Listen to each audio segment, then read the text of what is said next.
And Laura, is that everyone?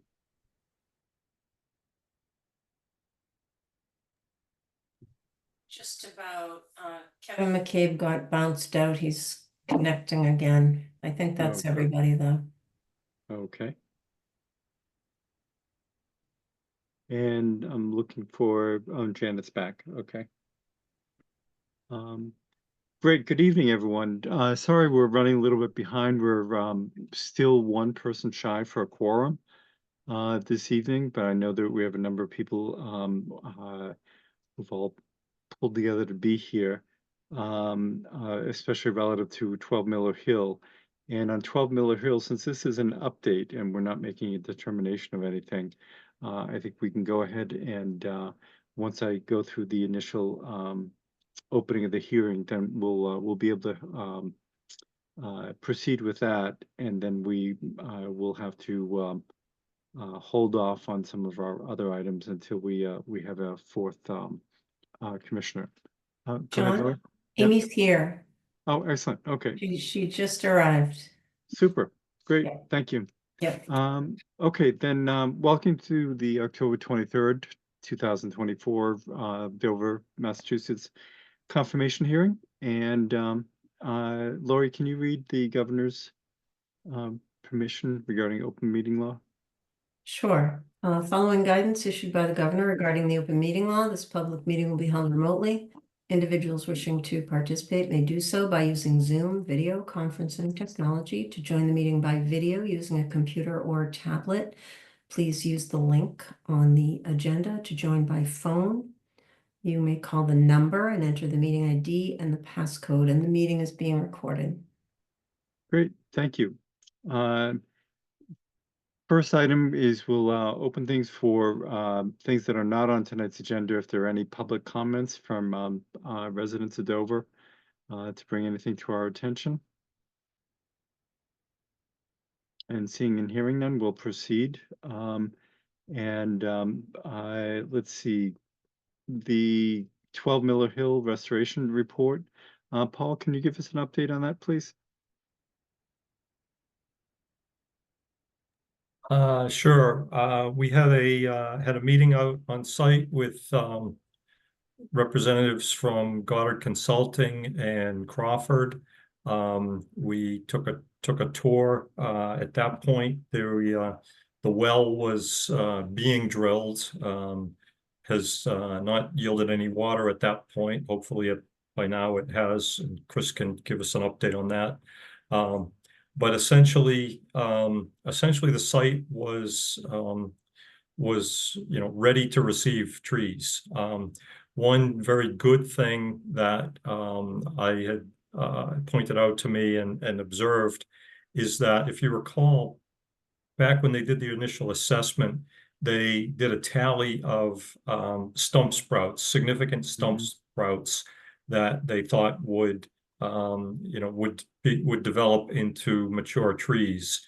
Since that time, there's been substantially more, like hundreds more stump sprouts that are pretty substantial, as in two couple inches thick diameter stem and 6 feet tall or more.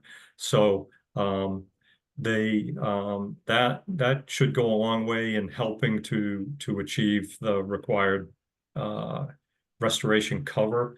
There has been, and as I understand, will not be any attempt to revisit the proposed planting schedule on that basis.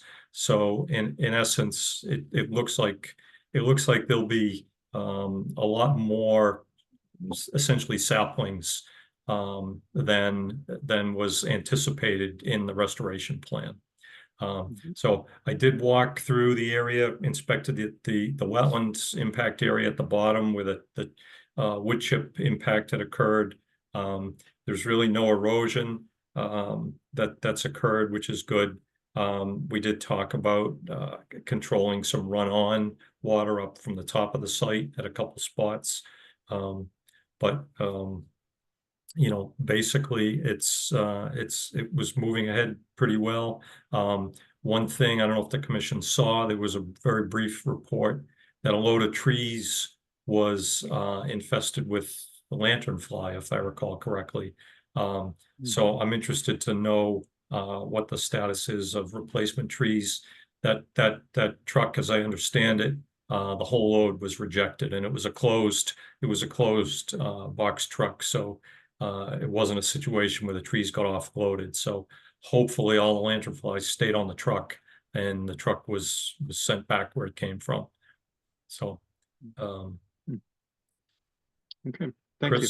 Chris may have a further update since I was out there. Okay, Chris, why don't you fill us in? Absolutely, I'd be happy to. I also together a little PowerPoint of photos if we wanted to just take a little Sure. virtual walk through, if I could have permission to share my screen. Mm-hmm.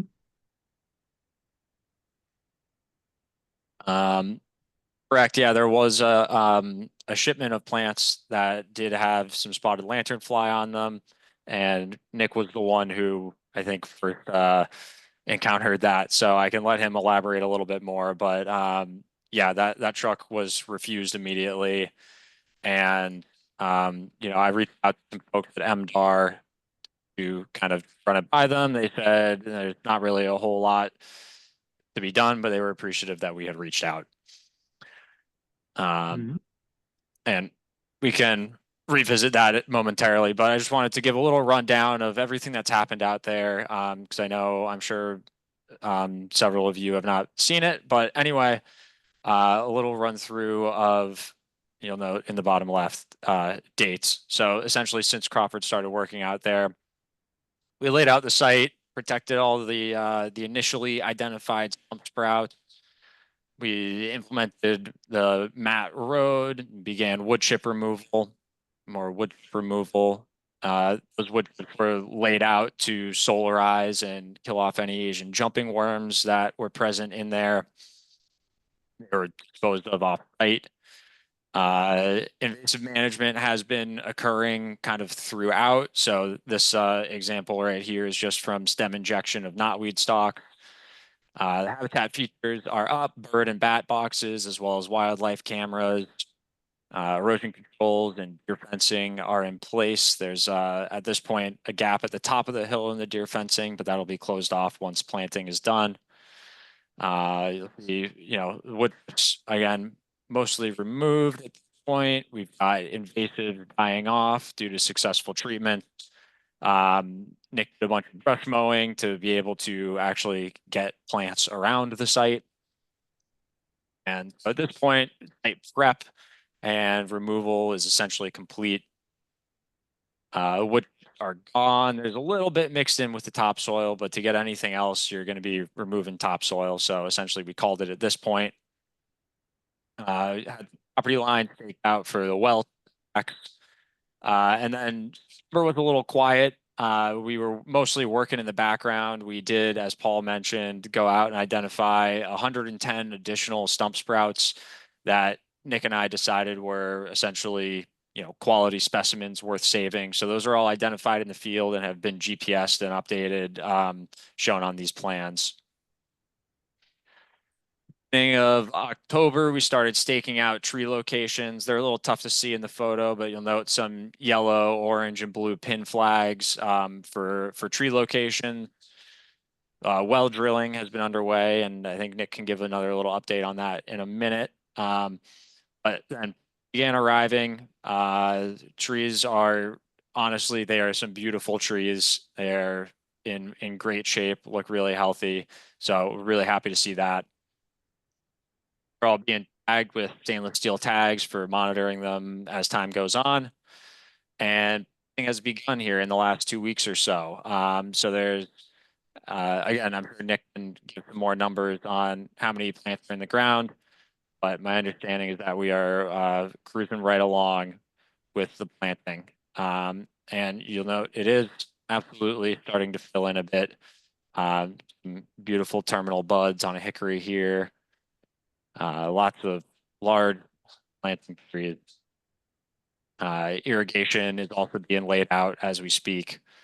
And so that's my quick little run through. If there's any photos we'd like to take another look at, I'm happy to. But just wanted to give some visuals for exactly what's been going on out there.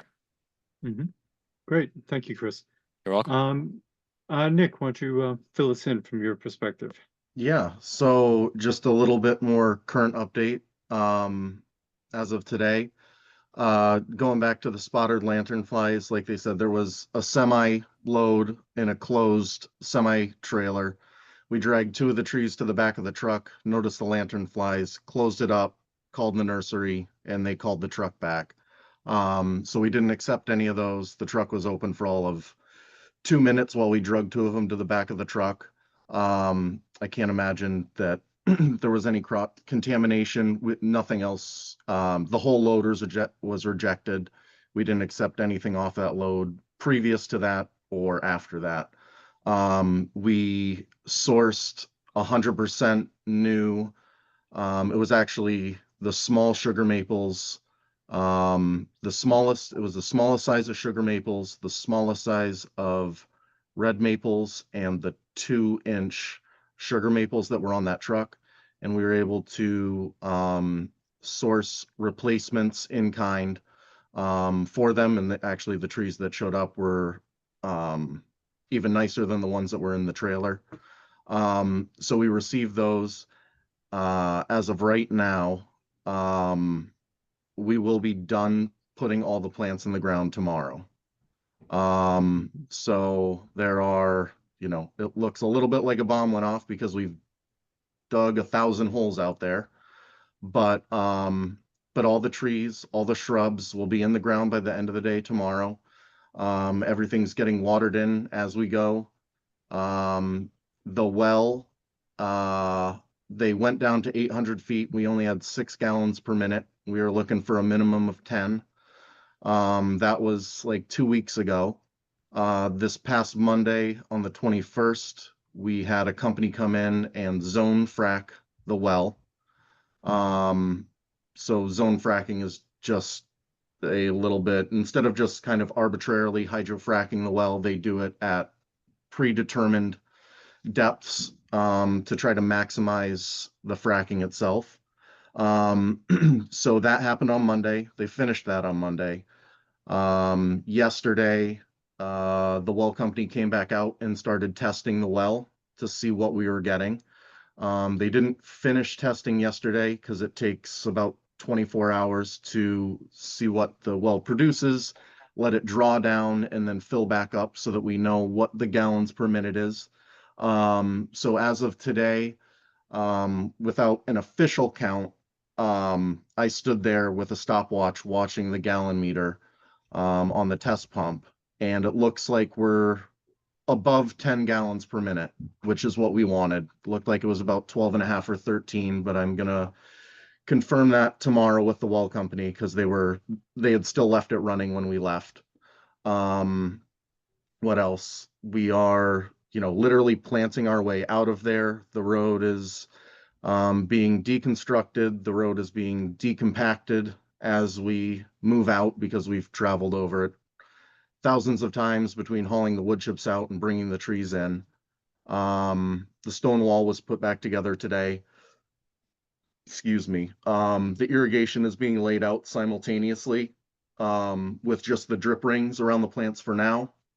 And then once we know the exact gallons per minute, we'll know exactly how many zones, we'll know exactly how many rings can run on each zone, so to speak. So everything is in place basically to be finished and turned on as quickly as possible. Once we're done with the planting, which will be tomorrow, there's still a lot of work to do. We have to install all the tree protections. We'll be staking guy-in trees. We will be mulching. We have to seed the site, stabilize the site. There's certain areas that need more stabilization than others. Mostly speaking about the wood chipped area that was on the slope itself. So we're anticipating, putting in some erosion control measures to prevent runoff and erosion while the seed germinates and takes hold. Trying to think of what else. I honestly, I hope to be wrapped up by with everything. Like the planting will be completed tomorrow, just plants in the ground. But I'm hoping to be completed with all the tree protections, putting up the signage for the wetlands, and restoration and process. I know we have to coordinate with you guys a little bit on that, on the what's actually going to be on the signs. We have to close up the deer fencing. And I hope to be wrapped up with everything, maybe except some minor, or not minor, some significant lawn repairs that are outside of the project area. I hope to be wrapped up with everything inside the project area by the end of the second week in November. I would say I don't want to say at the latest because you never know what's going to happen, but I think that's a pretty safe bet. It's just the finishing touches, and it's just going to take a while because there's a lot of specimens out there to put tree protections on. A lot of, big specimen trees to stake and guy. So by the second week in November, what does that mean? We got next week, basically 3 more weeks after this week. I think everything will be 100% done. Mhm. But the plants, the most important part, at least in my opinion, the plants will be in the ground by the end of the day tomorrow. We'll continue watering by hand every other or every third day. They're kind of on a rotation right now, so far as the hand watering is concerned. And ideally, the well company will be able to provide us with the gallons per minute tomorrow. We will get electric out to the well, which they've been hesitant to do because they don't know the amperage that needs to run out to the well until they know the size of the pump and how deep it has to go. So ideally, fingers crossed, I hope that by the end of next week, we'll have a functioning well hooked up to the irrigation system. Then everything is automated and good to go. And then we'll probably blow it out shortly. It's shortly after it's turned on, but at least we'll know it's there and that it's 100% functioning. And so in the spring, when we turn it back on, I have no doubt there's going to be some minor repairs from rodents or whatever chewing on irrigation lines. But at least it's in place and ready to go for the spring or summer, I should say. Mhm. And that's it. Okay, thank you. Is there anyone else who wants to speak to that? Sam? Good evening. I just have a couple quick points. Just to segue off of what Nick just said, I think it's worth noting that once again, we don't understand why Mr. Brooks and Mr. Millette had basically a year to put in the well and at least the last 6 months. And we're basically planting the trees today without a well. The risk that it continues to put to our property if the trees die and we have to get back in there is something we'd like to understand a process on. I had also asked Crawford to give us a written schedule at least numerous times, and I'm just being informed tonight that the wall was restored, so now I have to go out there and inspect it. So, we're wrapping up, but it has been pretty frustrating that Mr. Brooks was requested in December to issue us reports every couple weeks on updates, and we've just never received them. We've had to put an immense amount of time into extrapolating this from everyone, and I think that's a bit frustrating for us. We're happy with the progress so far, but we'd like to understand, when we were out there with Paul and Nick, and I think Chris, who is doing the as-built and creating verification that everything was planted and the monitoring report. There was a question about who's actually responsible for that. Mm-hmm. And Paul, has that been discussed? My understanding that was all on Goddard, working Mhm. with Crawford. Okay. Do you understand otherwise, Chris? You're muted. You can unmute. No, it's work that in terms of GPS locating things, we're both capable of doing. The last I had spoke to Nick is he was working on getting a change order approved so they would be able to do that GPS locating of of all the plantings that are going in the ground. And Nick, correct me if I'm wrong on that. Yeah, we're certainly capable of it. We can GPS the locations. Sam, I apologize for the wall. It literally happened, today as we were working our way kind of down and around the horseshoe shaped road. So, I didn't foresee it happening, but then once I realized we were planting our way out of there, I didn't want to try and move the stones by hand. So, so yeah, I apologize for that, but just, once you go out there, let us know, we put it together like the, old New England rubble wall, presumably that it was before based on either end. And I hope it's, to your satisfaction. I'll go out this week and take a look and let you know. Okay, I Can- had a question on the GPS locating, which had been talked about months ago. I'm hearing there's a change order required in that. Was that not part of the original scope, or is that being changed from Goddard to Crawford, or? I think, Originally, yeah, sorry, go ahead, Nick. I was just gonna say, originally, I think we had assumed it was Goddard, and then since there are so many plantings throughout the entire site, and some of them are pretty difficult to locate considering they're in and amongst dense vegetation, we kind of know roughly where everything went, so we might have an easier time finding every single last one of them. I mean, I put the tags on every single tree, personally, so I know that, 600 and I think I had 3 leftover tags because there was, we were 2 short on black cherry, but they delivered 2 extra shagbark hickories. And they're really small size, but so I believe I was at 617 by the end of the tagging process. And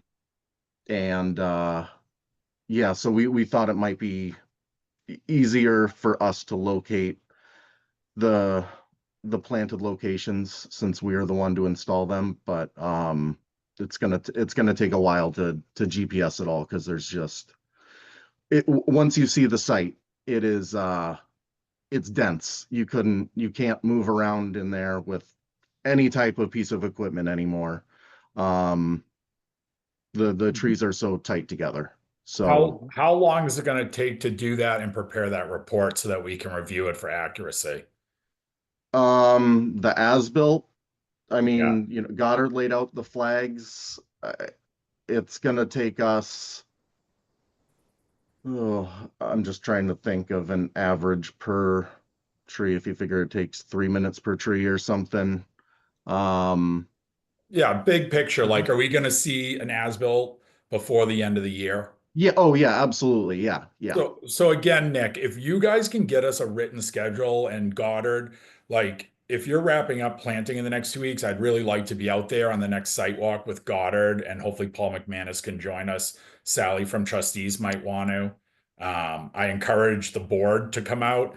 While it's gone well so far, it is amazingly unremarkable when you replace a 30-inch tree with a 3-inch tree. So I would encourage you all to come out. Okay. And let's see, Peter Brooks. I'm not seeing on my screen. I had seen him earlier. I am here. Oh, hi, Peter. So to the question of getting out consistent reports, what do you have to say on that? Well, I was doing the reports until Crawford went on site. And then I have seen Crawford reports periodically since that time. And it really didn't make sense for me to do a report saying that Crawford has issued a report. So I've seen numerous reports from Crawford on status and projected work going forward. I think there was a short period of time when a report was missed because someone from Crawford was away, or maybe it was from Goddard. But there's been multiple reports on the status. And have those reports been CC'd out to everyone? Do you know, or it sounds like Sam may not have been receiving them? I do not know the answer to that. We, Um, we've received them. The problem really stems from the fact that we've had to initiate most of them. Mhm. We were not aware of the well delay until Janet actually brought up the permitting issues in early September. We had assumed that was well on its way. And now we are here in the third week of October and they still don't have water for Mhm, this mhm. restoration. And Paul, McManus, do you receive those reports as part of this? I'm receiving reports. There's a fairly long email list. Mhm. I expect that any report that's been issued, I have seen. Mhm. Okay. You know, So they it have seems not been, they have not been on a, you know, a religious, you know, a religious schedule. They're,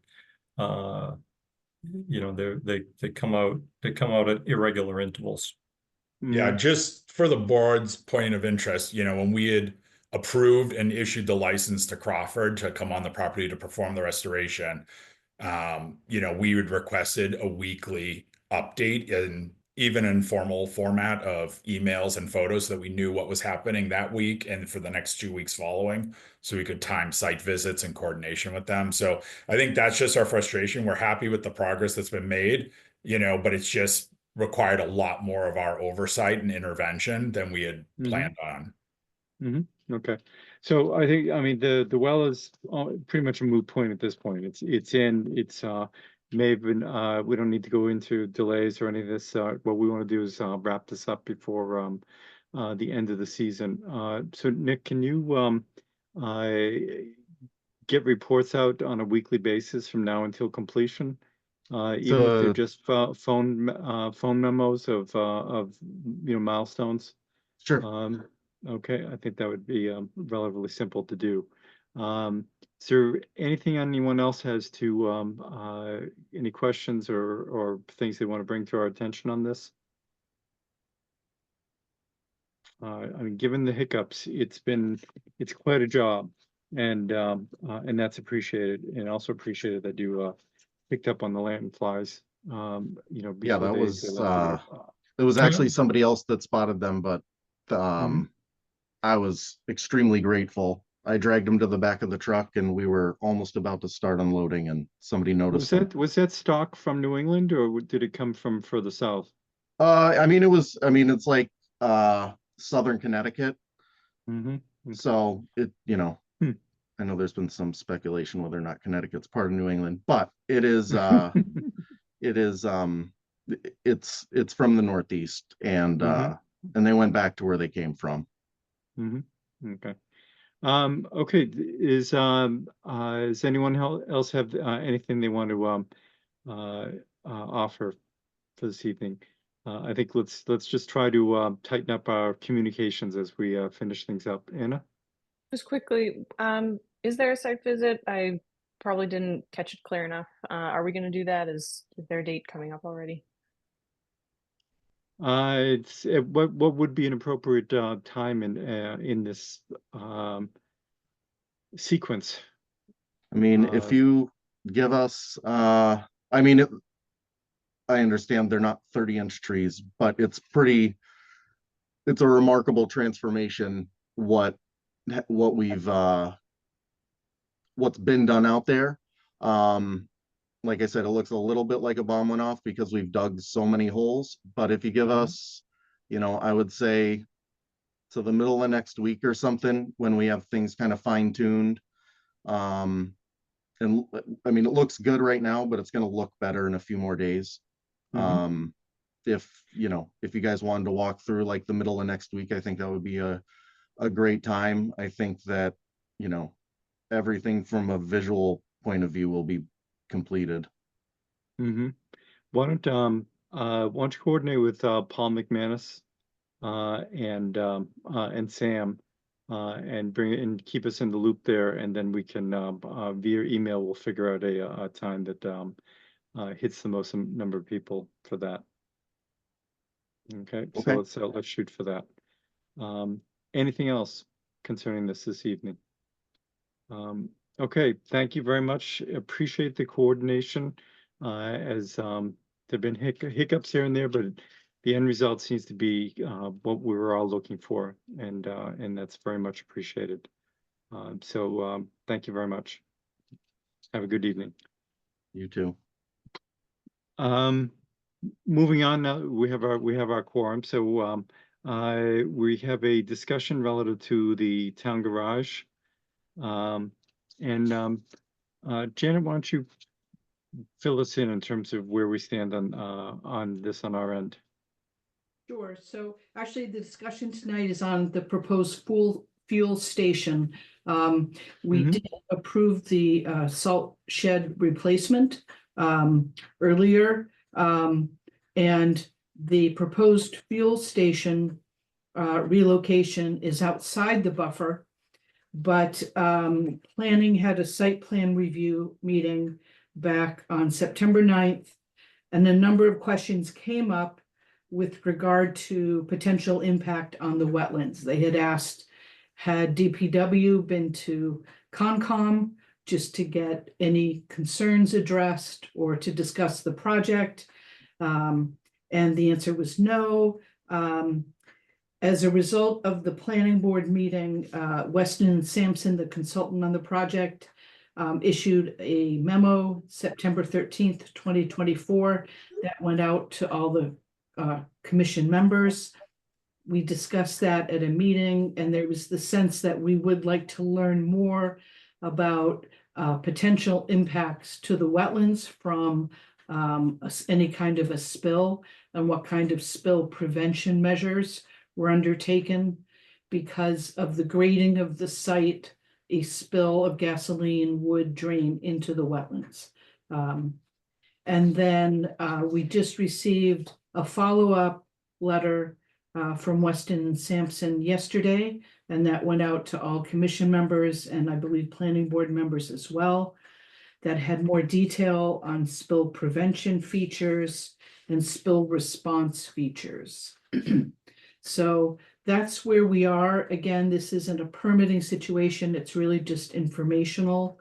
And so I think it might be helpful I know DPW Director Kevin McCabe is here, a consultant from Weston and Sampson are here, and perhaps they could share their screen and just orient us with regard to the project, and then also what the spill prevention measures are, and then spill response measures. And also Planning Board Chair Carol Lisbon is here, and Planning Board Member Val Lynn are here, and they may have some additional input or questions. Okay. Kevin, do you want to address that before you turn it over to Tyler, or do you want to start with Tyler? No, so we have Jesse and Tyler with us from Weston and Sampson. So we can go ahead and share the screen for the benefit of the commission members who may or may not have read the submittal thus far.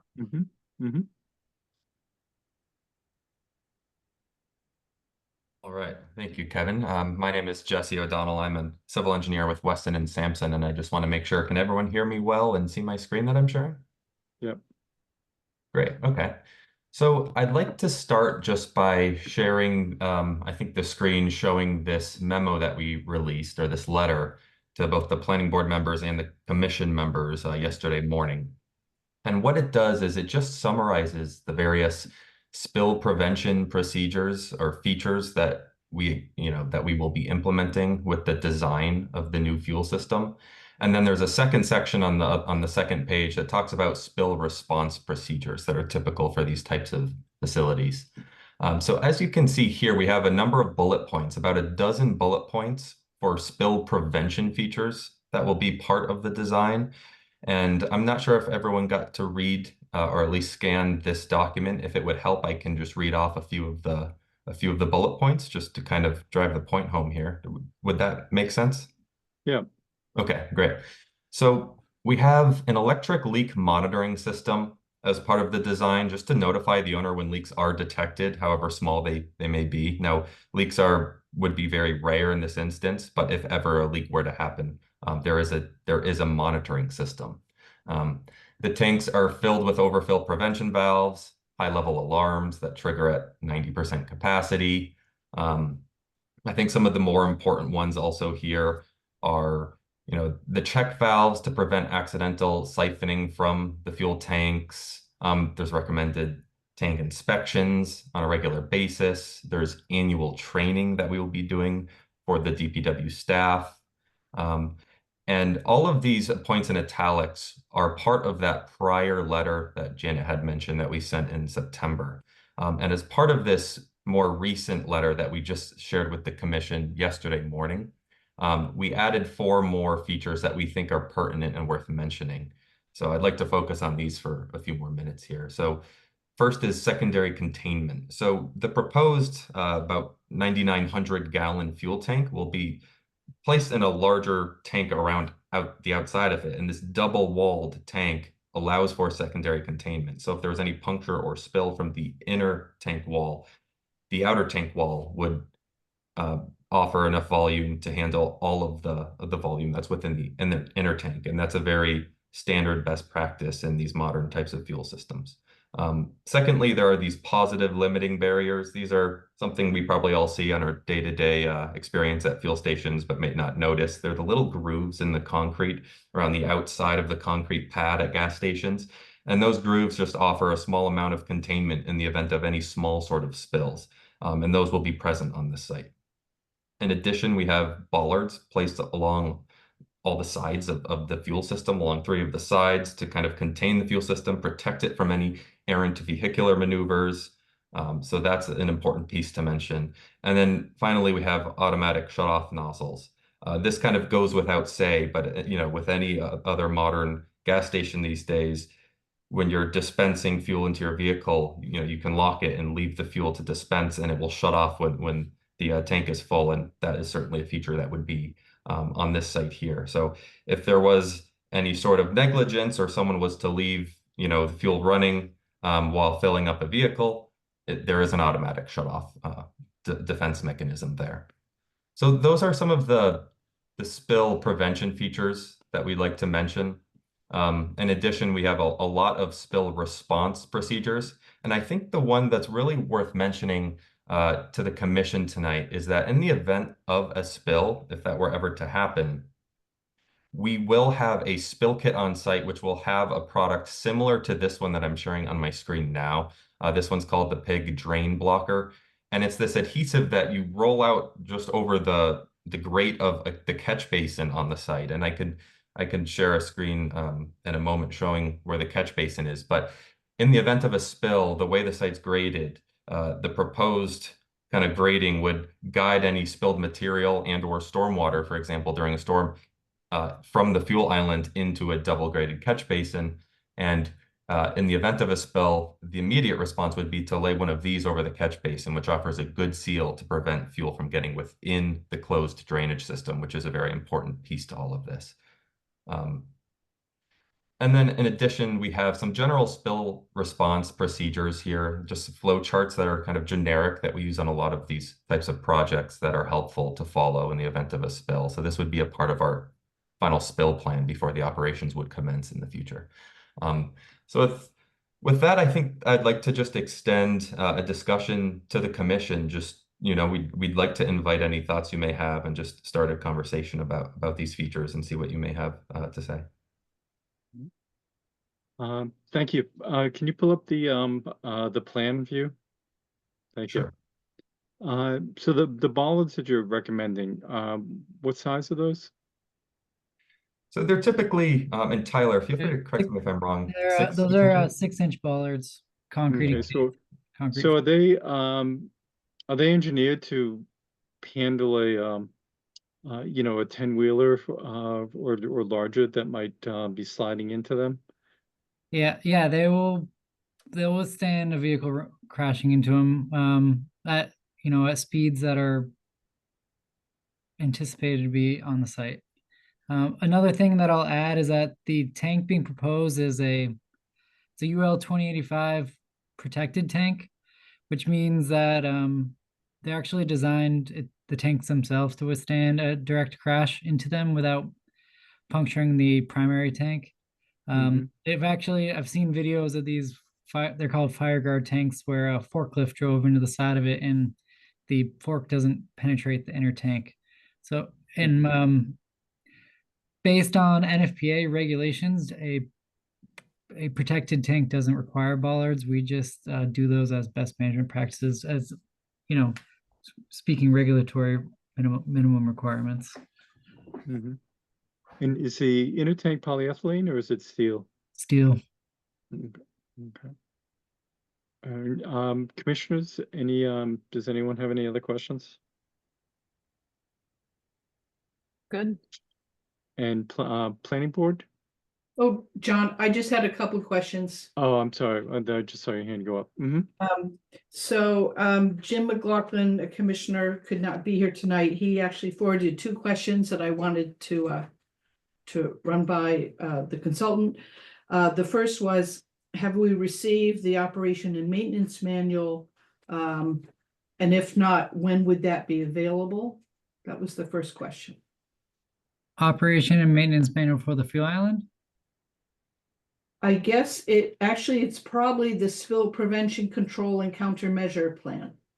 Oh, for stormwater. Jesse, would that would include it in our permit for the stormwater system, right? Yeah, I think, Janet, you just said is it the SPCC plan that you referenced, the spill prevention plan? Well, Because- yeah, I'm not sure. Jim referenced the O&M manual, but I couldn't see a reference to that in your memo, your letter. Typically, there are O&M for stormwater, but if it's regarding the fuel system, the answer would be no. That usually comes after the contractor's constructed it. And in terms of a stormwater operations and maintenance manual, that was submitted as part of the the approval, the order of conditions from earlier this year associated with this stormwater and the salt shed project that was approved. Okay. His second question, he said there was a reference to catch basin barriers. Will those be deployed only in spill conditions or always during filling operations? That's correct.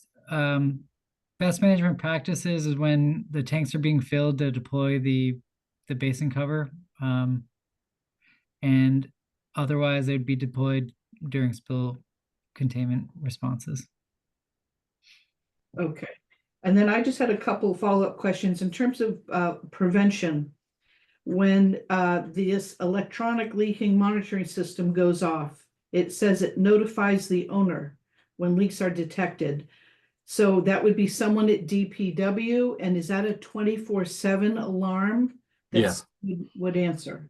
Yeah, Okay. that's you can set that up with multiple users, and that's via email, via text message. I built one of these systems probably I've been in Sudbury, I've been out of Sudbury probably about 4 years ago now. And the technology in this is phenomenal. So such as even if you get 20% low capacity, it texts you to order gas for your fuel island as well. So there's that benefit from an operational standpoint. But yeah, so it'd be emergency users such as Bob Tosi and myself. We'd get those text and email alerts. Okay. And then under spill response features and procedures, the last bullet talks about preventing gasoline from entering the drainage system, which outlets to the wetlands. And it seemed to me that this addresses a minor spill, not a catastrophic spill. And I think the adage, plan for the worst and hope for the best, but I'm just wondering if you could address that a little bit. And then the last indented bullet talks about a hydrodynamic separator. And then I'm wondering if you could talk about exactly what that would do should there be a spill that does get into the stormwater system. And does the existing stormwater infrastructure, is that designed to filter or address pollutants like gasoline before they drain into the wetlands? I can take a stab at the first one relating to the catastrophic failures. So the stormwater system is designed to handle the everyday occurrence of small gasoline and floatables that would go in there. They'd be trapped by the hood, and the hydrodynamic separator does remove hydrocarbons. But as far as preventing the catastrophic failures, the main engineering design points that address those would be it would be a rupture of the main tank somehow, which is being protected by bollards. We're providing a protected UL 2085 rated tank, and also continuous leak monitoring. So with those design standards, that we're trying to address anything that would happen potentially with those, with the tank itself bursting. Also, it's above ground, so it's easy to do visual inspections to make sure it's still, has a structural capacity to it. And then the other scenario that could potentially lead to a catastrophic failure would be during fueling of the tank. Say if a hose comes off or something breaks, that's one of the reasons why a best management practice is to have the basin cover on during that event. And also we're specifying a cam lock puppeted valve, which is a big valve that has to be twisted and locked into place before fuel is allowed to be dispensed into the tanks. Another potential catastrophic area would be if, say, the pressure line that's feeding the dispensers has a leak in it, and the pumps would, pump the tank dry because it just wouldn't stop pumping. These pumps are equipped with inline leak detectors, so if they are measuring a pressure drop not consistent with a typical flow rate, then it automatically cuts the power and it stops pumping. Similarly, the anti-siphon valves will prevent the tanks from being siphoned. We also have thermal release in the fuel lines, so that if it's really hot out, the pressure in the pipes don't exceed their capacity, causing a bursting of the pipe. The hoses for the nozzles have shear valves in them. So if someone drives away with it still in the nozzle, it doesn't cause a catastrophic leak as well. So those are the ones, at least off the top of my head, that are implemented to prevent the catastrophic failure. Okay, thanks. Just a couple other quick questions. The SPCC plan, does that call for having some absorbent materials, some booms, anything like that on site should there be a larger spill? Yep. Those are recommended in the SPCC plan and also specified in the spill kit. In addition to those drain blockers we talked about. And then I don't recall on your site plan if you proposed any erosion and sedimentation control during construction of the fuel station. Yeah, the answer to that is yes. The erosion and sedimentation controls that are in place for the ongoing salt shed construction would remain in place for this phase of construction. So the site preparation plan, as part of the plans that were approved by the commission earlier this year, would show the erosion and sedimentation controls that would likely be in place for this job. But the fuel island is certainly down the road. It's a future phase of all the work that is ongoing on the DPW property. So we could certainly fortify and update our erosion control plan for the fuel system to encompass, perimeter controls and any other controls that the conservation may deem appropriate. But the current plan that we have has plenty of perimeter controls around the wetlands. Okay, I would recommend that you have erosion control closer to the fuel station construction area and not immediately abutting the wetlands. if, you know, I just think that would be a good precaution. Jesse, is the new stormwater system going to be in place? Yeah, by the time construction would start, the Yeah, stormwater. the start date for the would be- stormwater construction would be April 1st. Yep. Starting in the So, spring. and the timeline for this would be for an annual town meeting in 2025. So that'd be contingent sometime after July, potentially an early fall start. So that work would have already been concluded. Okay, Right. and then. I'm Sorry, to your point, Janet, about the erosion controls, we've found success in projects and just specifying silt sock or straw wattles just to be laid on the pavement in various areas, in addition to the perimeter controls closer to the wetlands, temporarily during construction to move those silt socks across the pavement as, you know, as the contractor and the owner deem necessary to protect the wetlands. So that's certainly something we would plan on doing. Okay, that's great. And then the last is just a comment that this parcel is within the groundwater protection district, and storage of fuel is not allowed without a permit from the Board of Selectmen. And I'm wondering if that's been addressed at all, or is that down the road? Yep, So- that is down the road. Yeah, so after planning reviews and approves the plans, it would be the next step, because this is in a municipal district, so that'd be kind of a unison meeting with a vote. You know, this would be the third fuel facility that's been at this location. The one previous to our existing was actually right against the wetlands in front of the salt shed, and that was an underground storage tank. So just for new residents to Dover on the commission that probably wouldn't have been here in you know, previous 1994 when that was actually in place and in service for the town. Okay, thank you. That's it for me.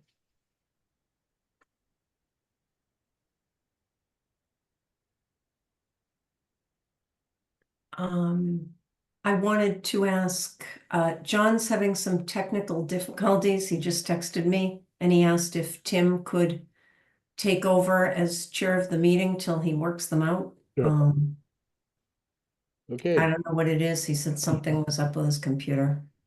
okay, anybody else want to make a comment? Carol? You're muted. There we go. Thank you, Tim.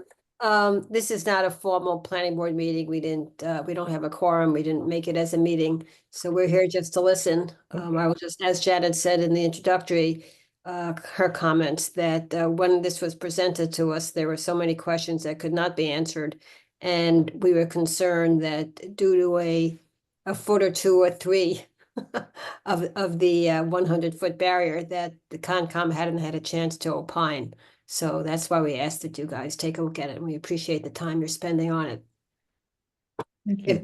If there are any very specific requests that you have, some that came up tonight, Janet, if you could get us a memo that we can include within our site plan conditions, that would be helpful too. Okay, will do. Okay, anything else? Last chance. Okay, thank you very much. Let's move on. Thank you, everybody. Thank you all. Thanks. And next we have an NOI for 139 Center Street.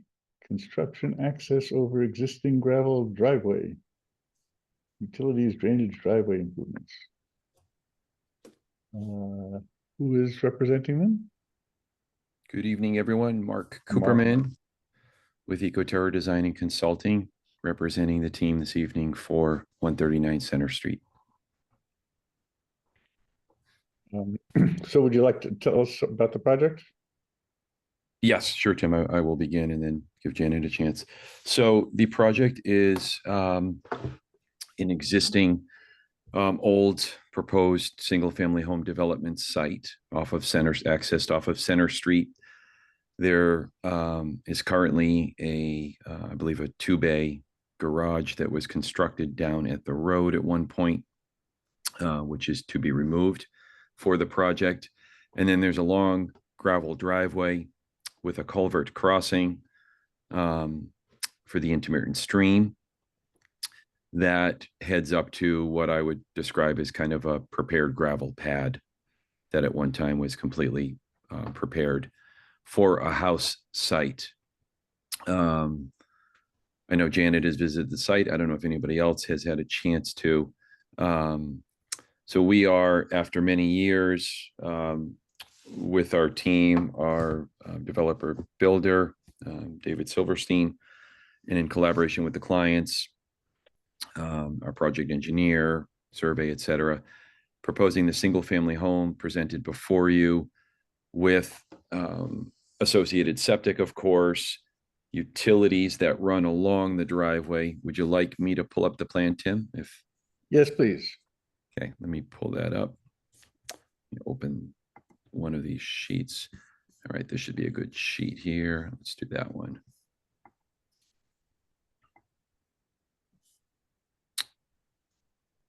Shift. They're not going to let me. For some reason, it's not letting me share. Try again.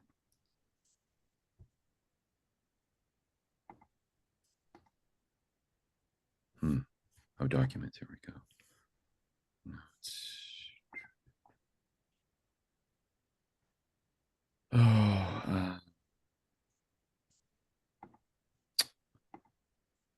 I've got it open here.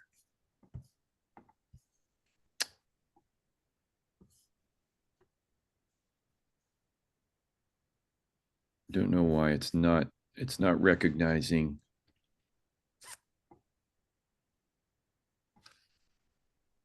My plan screen.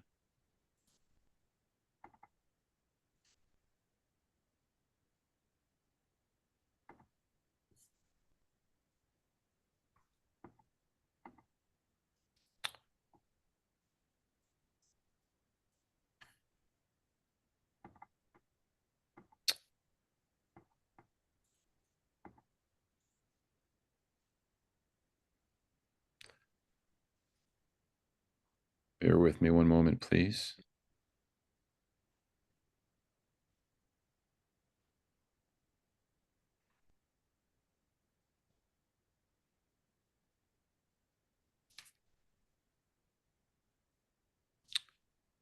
All right. Hang on one second.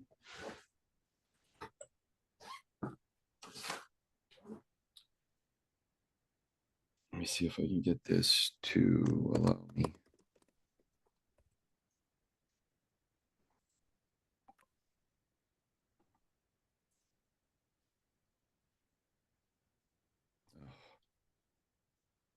All right, I think it's,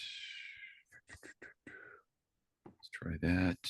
All right, one more time. There we go. Okay. All right. Thanks for your patience. Wanted me to. So you can see the site plan here.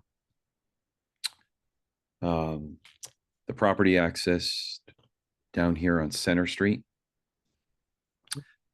The existing gravel driveway converted to the approved proposed driveway, or the previously approved driveway converted to the proposed driveway up to the house site. This area up here is, you can see by tree line, is already the cleared pad site. Utilities are proposed to come through here, and I'll show you a close-up of this in a minute. Utilities are proposed to come through here, come across the crossing. The culvert is in good working order, according to our project engineer. Utilities would come up the drive to the home, and there will be an associated well up here at some point. Septic starts at or about the house, of course, and then runs down to a septic field down gradient down in this area here, as you can see. All of this is outside of the 100-foot buffer. Yeah. And the wetland line was confirmed by Janet recently when she visited the site. So all this work is actually outside the buffer. The driveway work right here And let me open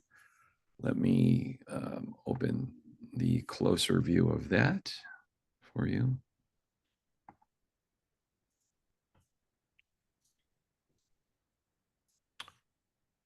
And right here, let me open that one.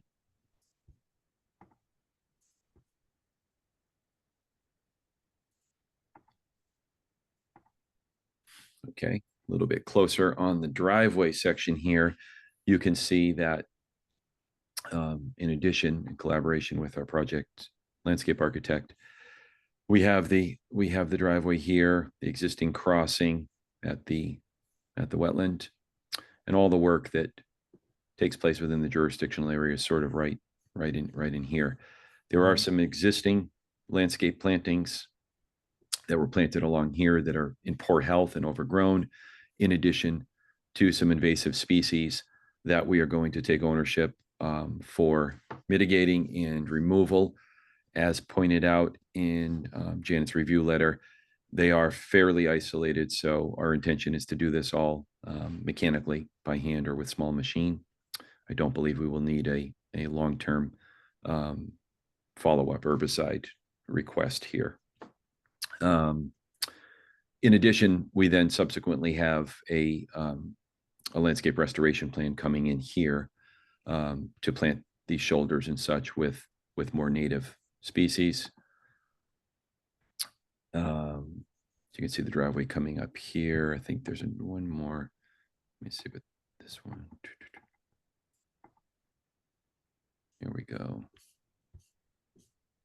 There's a bigger view. Coming up here right off of Center Street. You can see the buffers. And coming up, we do have our architect had designed these dissipator spurs coming off. So the driveway grades you can see are very, very steep, falling away from the existing previously approved gravel road. And so we're just using kind of old country drainage with velocity control to return the water to the ground and just reduce the velocities coming off here in segments through these spurs so that the water would infiltrate down these slopes and into these low-lying areas over here. Septic path, again, you can see over coming through here, and the home layout with associated landscape features. There, I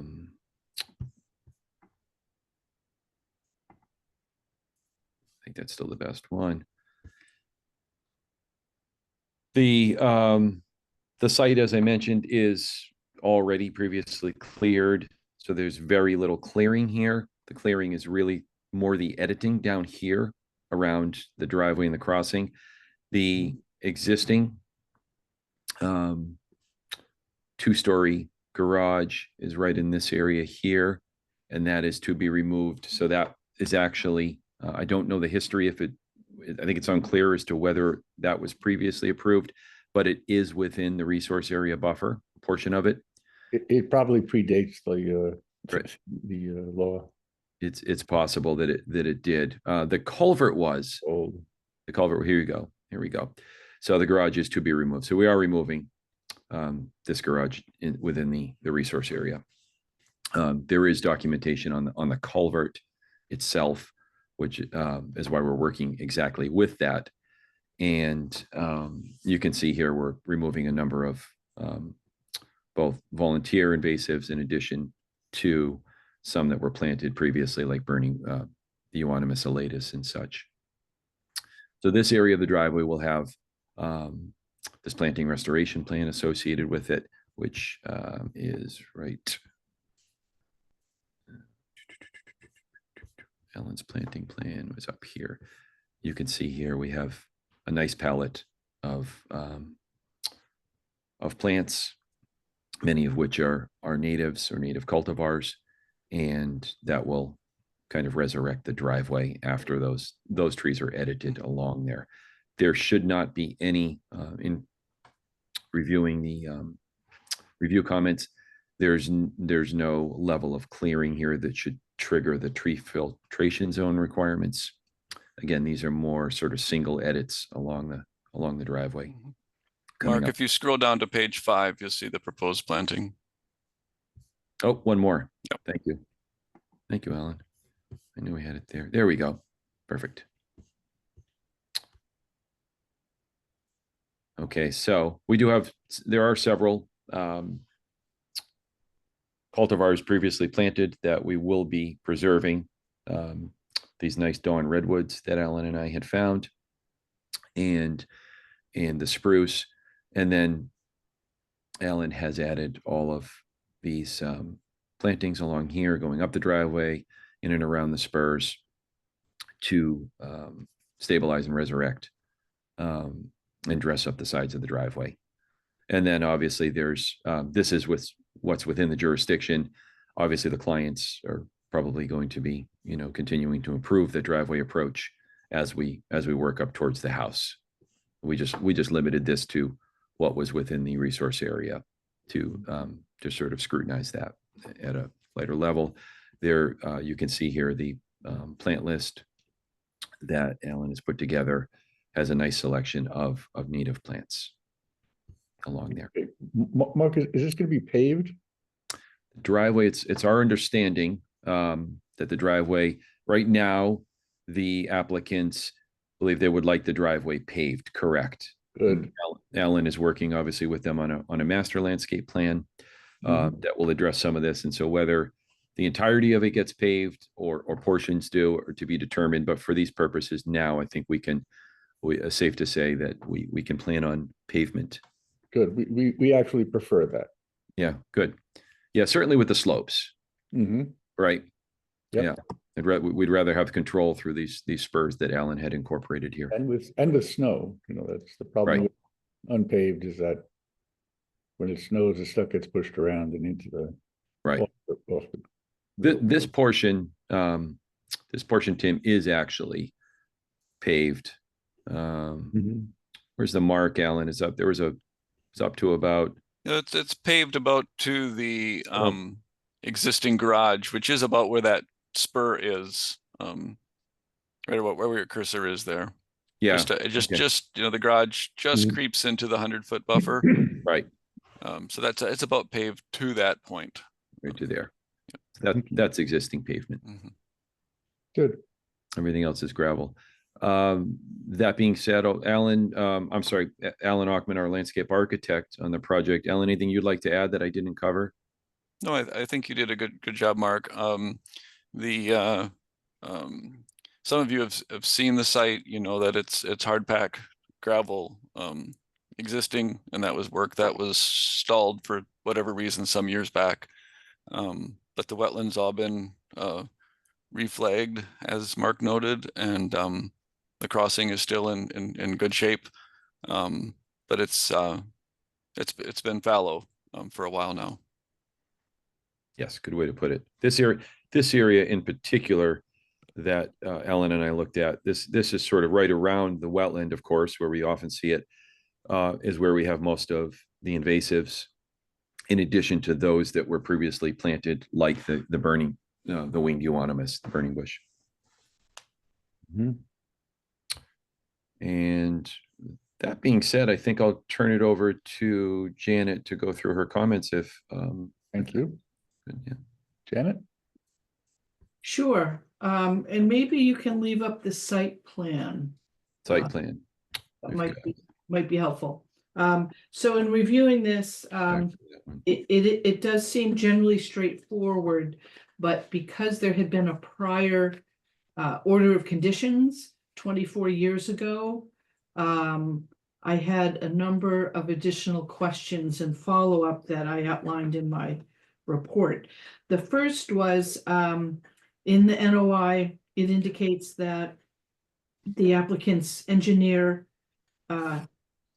felt that the culvert was structurally sound and adequate to handle the stream flow.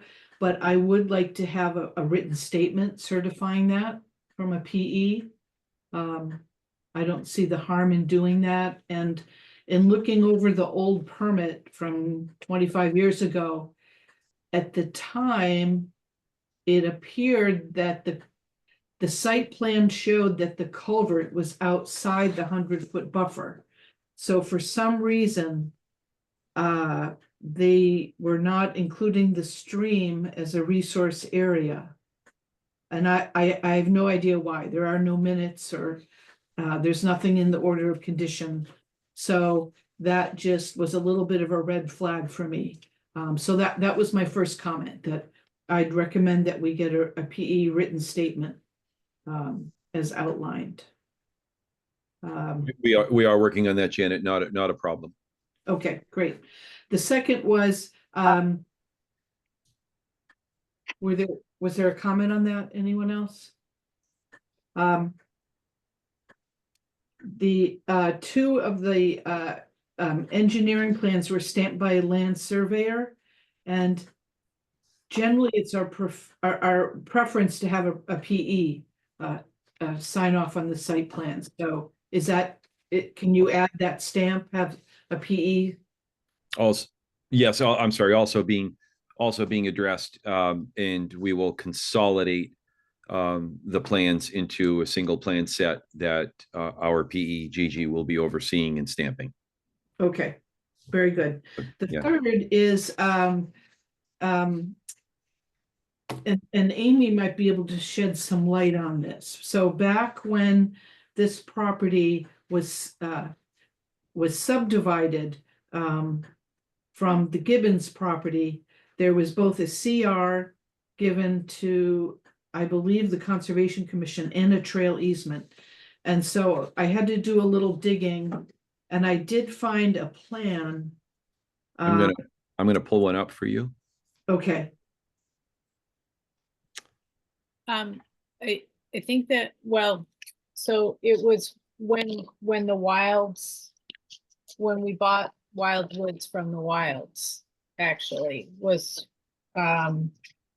when the conservation restriction went in, and it went originally to TPL, Yep. Trust Public Land, because they were the first owners of the wild property, but it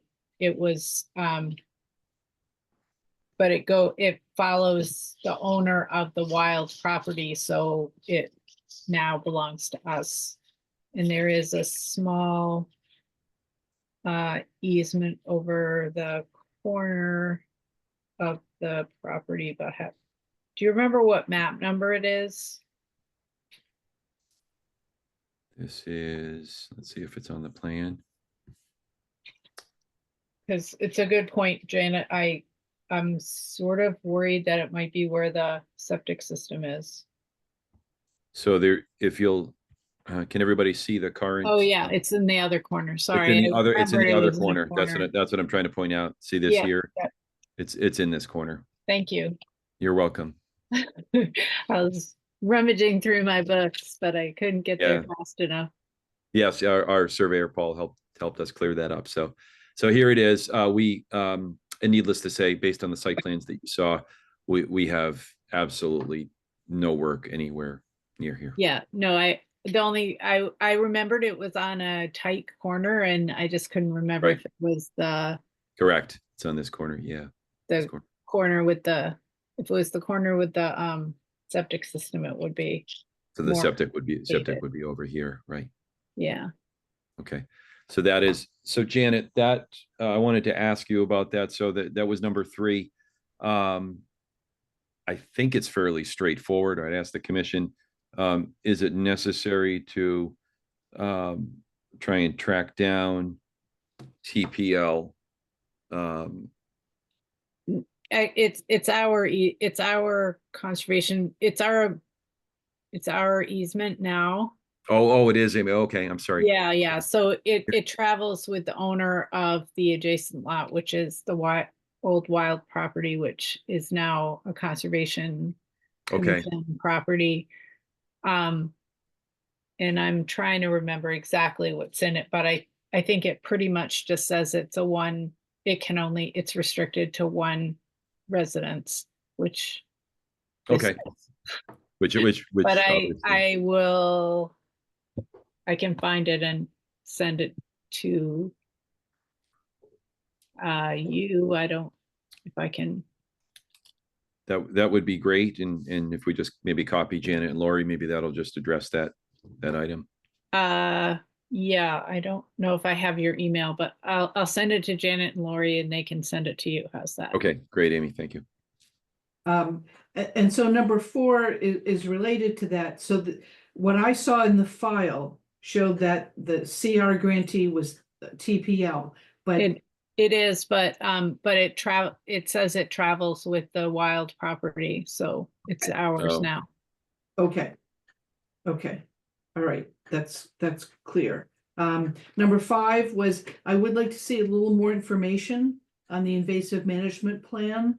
And just perhaps cross hatching the areas where you plan to do invasive removal. Yes, And not a problem. okay. And then also including your implementation timeline and schedule. And then also what kind of monitoring you'll be doing. As always, of course, no problem. Okay. Number 6 is, I'm not sure if this triggers a NIPD's permit. Mark, what is your? Well, we didn't. Gigi's working. Incidentally, Gigi's working on that, I believe, just to get it done, because some of that ends up kind of falling into the Chapter 159 with Mike anyway. So I believe Gigi's just doing it. I did not originally feel we had enough given the site condition, but I think if you include all of the drive in the house footprint, we are over an acre. Yeah. Okay, so for argument's sake, David just put Gigi on it and she's doing it. And again, as you know, a lot of which is going to overlap anyway with addressing the Chapter 159. Okay. So I think consider it done, at least an appropriately detailed NIPD's permit for a site like this. Okay. So number 7 has to do with the new stormwater management bylaw, Chapter 159. So this is going to be one of the first applications that is going to be required for a permit under that. I know, Mark, you've had conversations with the town engineer. Again, this is like one of 2 that are just starting to be enforced under that bylaw. My sense would be we can do this concurrently, but I would prefer that we not close in case any other requirements are required under that. And also under the bylaw, the Concom is supposed to review the Chapter 159 application. So we'll have, we're figuring out how to, make this work. Also, the Planning Board and Board of Health are also supposed to get a copy of the stormwater management application for their comment and review. Right. So Janet, can I ask you that since it is somewhat new, as you've acknowledged, and the 159 essentially extends between numerous boards in addition to town engineer, it sounds like under the bylaw at some point, if we have a fairly comprehensive application, as you said, is that has at least had a first pass by Mike or some of the others, is that not sufficient enough to possibly assume everything else is addressed to make a motion to close this notice of intent hearing and issue a decision? I'm gonna, I would like to consult the other parties involved, just so that we're all on the same page on that. Yeah. And the only reason I ask is just expectations, right? To see obviously if it's going to bounce between a lot of different boards, and everything else here is sort of cleanly addressed. I know that, the team would certainly prefer to be able to push forth here, because obviously building department is holding, it's the cascade effect, right? The building department is holding off on final issuance until we are through with conservation. Right. I would hope by the time If you can get all of the revised information to us within the week, I would think within 2 weeks at our next meeting on November 6th, I could have some feedback for you on that. Okay, okay. Yeah. Okay, number 8. So our regs do require that you get the current abutter certified list based on the current tax. I sent you that again yesterday. Actually, so what I was looking for was a certified letter from the town assessor's office. Yes, does she not, she usually puts it in that package. No, it was not in there. That's how she does it. So she's done the last couple for me. I didn't see any correspondence from the town assessor's office on that certified list. I saw that I saw your certified receipts. You sent those to us. There were 2 parts to it. I'm sorry. So no, not that email. The other email resent the actual package I got from the town assessor's office. Okay, if you could just resend that, somehow that didn't come through. Okay. Okay, and then we do have an affidavit of service form, and I did not see that. You didn't see that? Okay, I thought it was in the package. I'll double check. Okay, number 10 has to do with town engineer review for stormwater runoff. So that's part of chapter 159 review. And then the 2 regulatory waiver requests. I think we at least very briefly need a formal request for you because there is new work within the 50 and the 70. The driveway's being expanded a bit. And so I think that this could be approved under our grandfather policy because it is all disturbed. Right. Procedurally, I think we do need a formal waiver request from you. Okay. That's how I was interpreting it because it was grandfathered, but I will put the request in writing. Okay.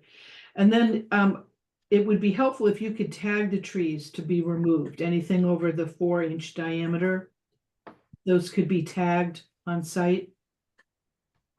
We can do that, Alan, right? Yeah. Okay. Yeah, we can tag those. Yeah, we'll tag. Great. And then we addressed the tree removal. You confirmed it was under the 50% tree cover removal. And then the last is just the standard indicating where you're going to be stockpiling materials or a confirmation that will be outside the buffer zone. Gigi is updating that on the site plan for us too, that she'll be stamping. Okay. Very good. That was my list of issues or follow-up. Okay. Fairly straightforward. Most of them are already in progress.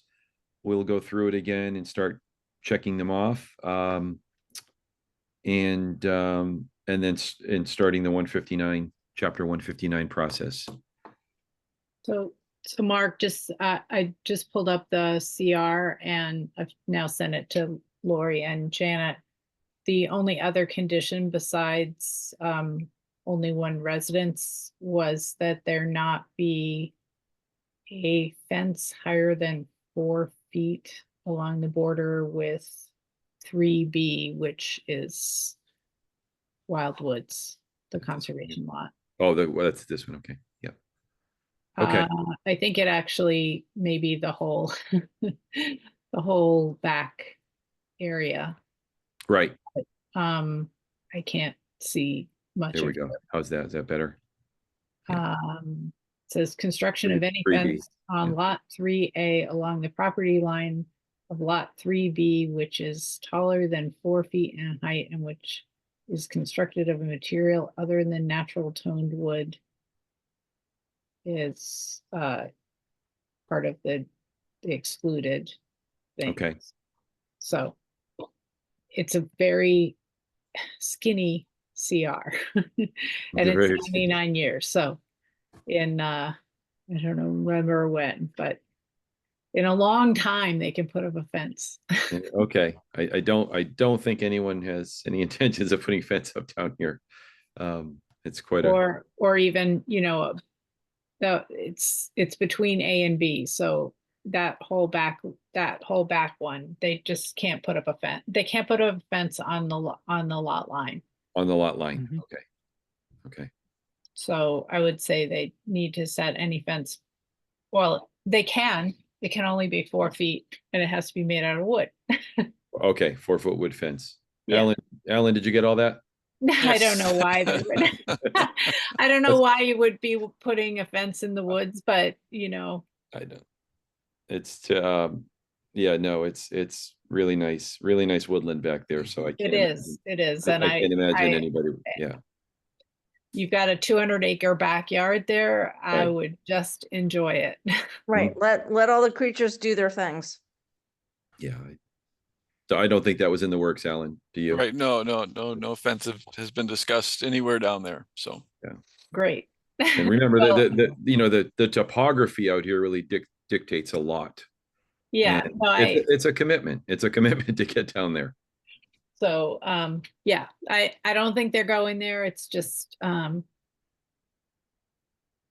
that's Okay. that was, I just wanted to, since we had the landscaper on, I thought I should mention it just in case. It's good to know. So Amy, I think if I'm hearing you correctly, I think we can simply state that we understand, it's for a single family home, and that we at this time have no intention of putting any fence, and understand the criteria for a fence if ever decided to do so. And Yeah, no, I it's think that would show I mean, compliance with the CR. Yeah, Okay.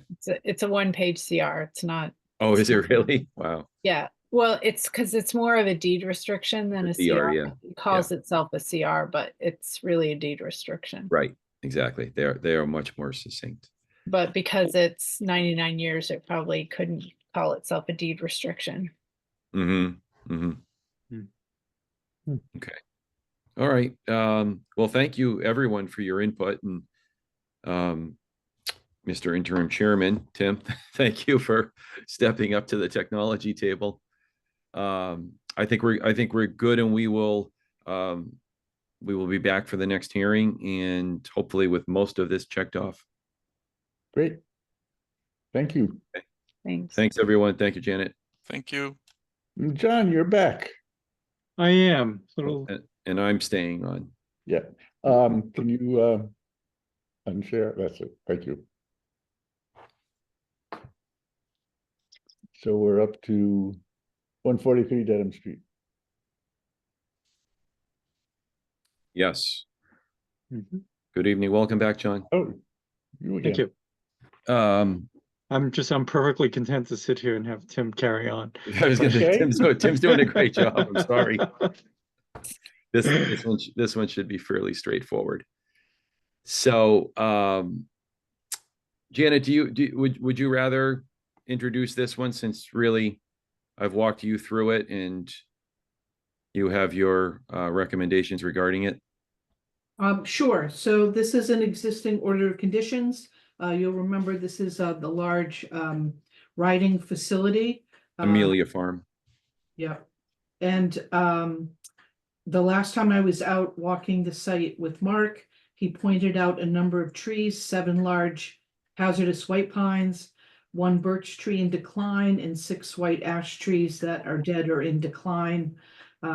We looked, I looked at them and the location. They'll be able to access them within disturbed areas. But the timing was that they had hoped to get to those this fall. So I recommend that we allow removal of those, with the only condition that, if possible, they leave a certain a 4 to 6 foot of the tree trunks to remain in place for wildlife habitat and soil stability. And then also all section of the trees and wood chips should be placed outside the 100-foot buffer zone. The other part of the minor modification is installation of a well in the buffer zone. They have been unsuccessful to find sufficient water in a well outside the buffer zone. Mark showed me, and it showed on the submitted site plan, where they are proposing the well is within the buffer zone, but in a completely disturbed area. It's very flat and there's existing erosion control. So I recommend approval of the minor modification with those two conditions. Okay, great, thank you. I have just one question. These pines and ash trees, are they in the wetland? Or are they just outside? They're just outside. If I'm trying to find some I was pictures gonna of ask the them. same question, like, Because our policy is if you cut down a tree in the wetlands, you leave it there. As if Oh, it's so not. let me clarify that on, so absolutely there is no stump removal here or stump grinding proposed whatsoever. No, I mean, even the trunk as it falls. Oh. So we want to pretend that a storm knocked it down. Okay, so here's, right, But if it's outside, you don't have to do that. it's not in the wetland because it's Okay. along that very artificial channel on 129 that qualified as intermittent channel. And it's between that and the studio building, the detached studio building. Okay, not a problem. Yeah, so, and actually there's a beautiful understory of Lacothaway in there, fern. So in this case, I would argue that making it look like it fell down would be far more disturbing. You know, but we Just our general policy is that if there's something in the wetlands that needs, you want to make believe that it happened naturally. it's not within the wetlands. That's great. Okay, Yep, outside. just wanted to check. Yes, thank you. Okay, any other comments? If not, I will entertain a motion to approve the minor modification. So moved. second, All in favor? Amy, Aye. John, Aye. Sarah, aye. Hannah, Aye. and I actually am not going to vote because theoretically the chair only votes at a tie. So break a tie, and we've never had that situation. So, okay, well, thank you. Thank you all again, and have a great evening. You too. You too. Okay, a continuation of 8185 Tisdale Drive Wetland. No, Building. that's actually been continued, Tim. Oh, I'm sorry. No, you didn't know that because Yes. you came a little bit late, so Yes, okay. sorry to interrupt you, but I just wanted to Thank you. ball rolling. 15 Wilsondale Street. It's Oh. a, I think Seven Well, Buttercup. 7 Buttercup. oh, okay, it's, I thought it said continued. Okay, fine. 7 Buttercup Lane. Deck, walkway, hardscape, continuation. So just a Rich? quick recap on this. Yeah.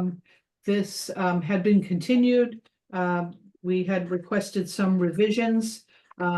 All revised site plans and requested information has been submitted. And that includes 2 waiver requests. So I am recommending that you close the hearing and approve an order of conditions, and that you also approve the 2 waiver requests under your grandfather policy, subject to the 8 special conditions outlined in my report. And I know the applicant's representative, Rich Kirby from LEC, is here. And it would be up to you, Tim, if you want him to go over the revisions. Does anybody need to see them? Any other commission members? I don't need to see them, but Okay, great. So I will entertain a motion to close the hearing. Motion to close the hearing. second, All in favor? Amy? Anna? Aye. John? Aye. Sarah? aye. Motion passes unanimously, and a motion to approve or issue an order of conditions. So why don't we also first would be a Oh, yeah, motion to grant the 2 waiver requests. Yes, sorry. So I'm so moving. Okay, And then I'm seconding. okay. Amy, Aye. Anna, Aye. John, Aye. Sarah. Aye. Okay, now. Who wants to take this? Oh, okay. Let's see. Motion that to close the hearing. I know we did that. Did that. Did we close the hearing? Yes. We did. We did. Motion to grant the order conditions as noted by Janet with the special conditions noted in the regulatory report. Second. You, Amy, Aye. Anna, Aye. John, Aye. Sarah. Aye. Motion passes unanimously. Thank you. Okay. Thanks very much, everyone. Thank you, everyone. Okay, thank you. And now we're up to Wilsondale. And this is a revised plan.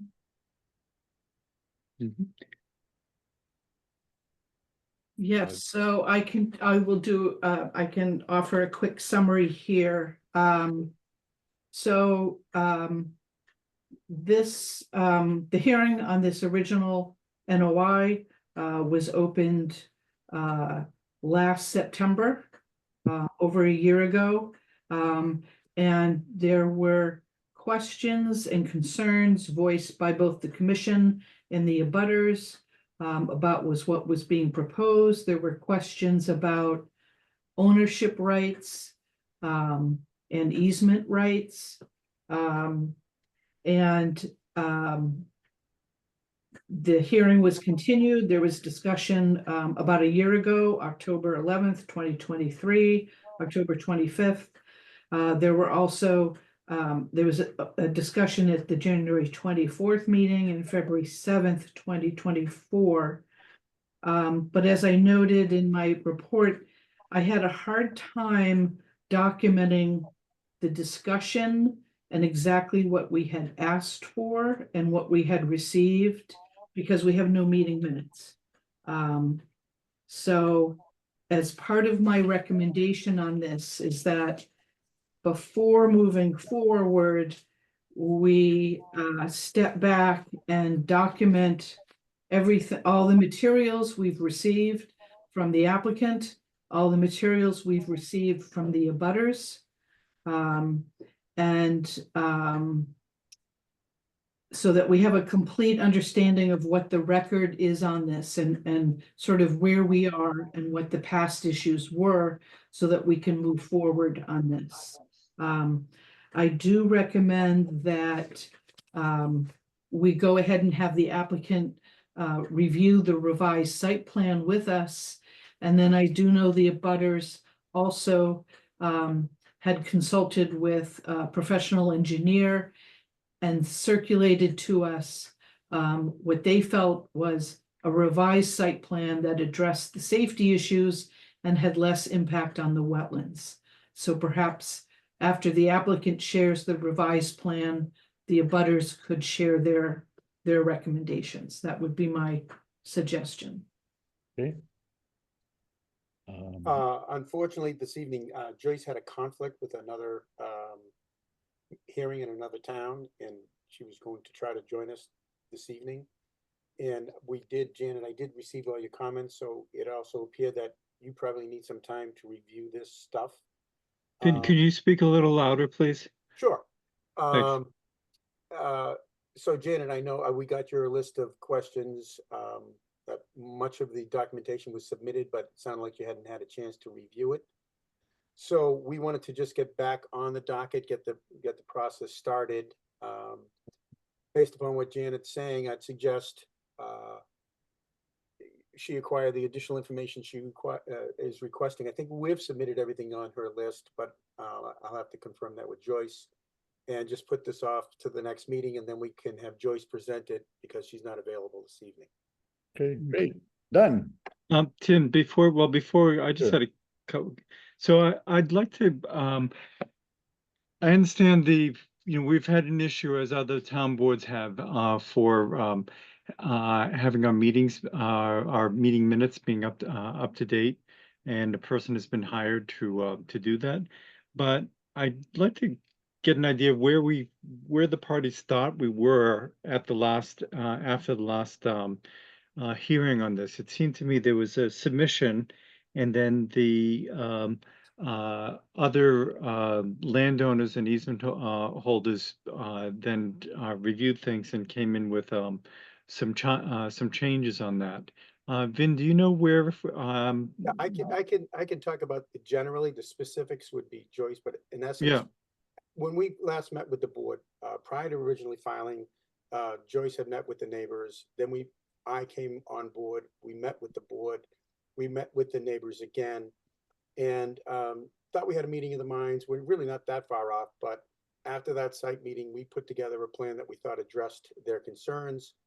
We're not 100% on agreement on what we think is safe. So I said to my clients, part of the issue is we're making a determination that is subjective. We're saying we think it's unsafe, the way it's designed, and the abutters were saying, well, they think what they're proposing is safe. So in the interim, I did two things. I contacted the fire chief just to get his impression of things, and he drove up and he had no problem. He basically said, yes, this is a narrow lane, but if there were an emergency, would block it off. So he was not concerned about any safety issues. We also hired a independent traffic expert to produce a report, which we've filed with the board subsequently. And that kind of really took us the longest time to get somebody to do it and then to file it with the board. Basically concurring with our position that in addition to removing the stone wall at this corner, which would reduce the grade, some additional grading work needed to be done. So that's what we have submitted as our subsequent plan. That's what we want to have the board hear. I think the specifics of it would be presented better by Joyce, but in essence, at that corner, and I think some of the board members may have been up there, it's you can't see around the corner. So the question is, what is a safe way to do that? And what we're proposing, we think addresses that. The abutters asked us also to put in speed bumps, which we don't think are necessary and certainly would be sort of unsightly and not of the natural character. We weren't willing to do that. If they wanted to do that, we certainly wouldn't have any objection. But we wanted to get our plan to the board with an objective opinion on the safety status of that corner. And that's what we've provided. And it's essentially taken us a while to get that all together for you. Mm-hmm. Mm-hmm. Okay, so then the plan that's out there from the abutters that shows that speed bump is the newest iteration of plans that we have in front of us. Is that correct? I think Joyce filed a more recent plan than that. Okay, and was that significantly different than the previous plan that was filed by Joyce? No. Okay. So was there anything that reflected the discussion that you had with the other property interests? I think the only thing that would reflect it is their subsequent plan that they filed with the board.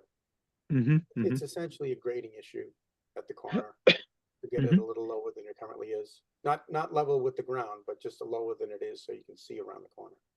Mm-hmm. And there were concerns too about the moderating the speed of delivery drivers. Was that I don't think it was a speed issue. I think it was a sight distance issue. I didn't hear anything about any issue. I haven't heard anything about a speed issue. okay? The road's very narrow. It's like a driveway. It's not a road the way it's paved. Okay. And then just to address something so that we have these things on the table at the next meeting when Joyce can be available.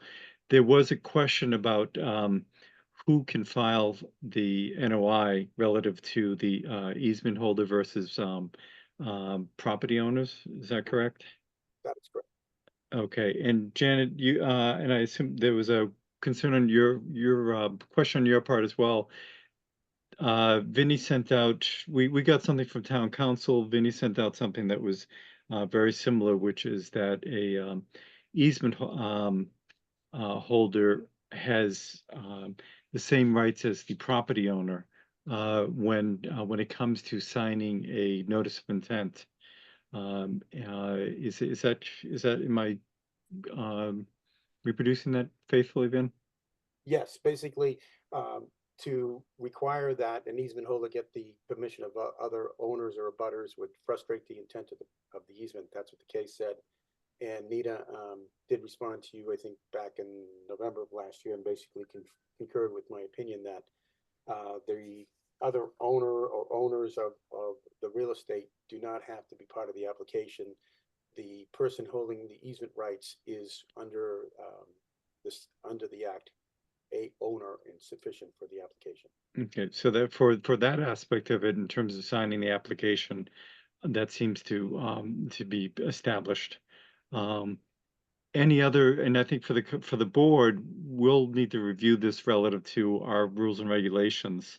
If there's a dispute beyond our jurisdiction, if there's a relative to the landowners, easement holders, and so forth, that would be outside our jurisdiction. So just to give people a heads up for the excitement at our next meeting. But before we leave that, we have Sarah and Kay, who are the landowners on either side of this. Is there something you want to bring to our attention prior to our meeting, or is this something that we can address at our meeting when Joyce is there?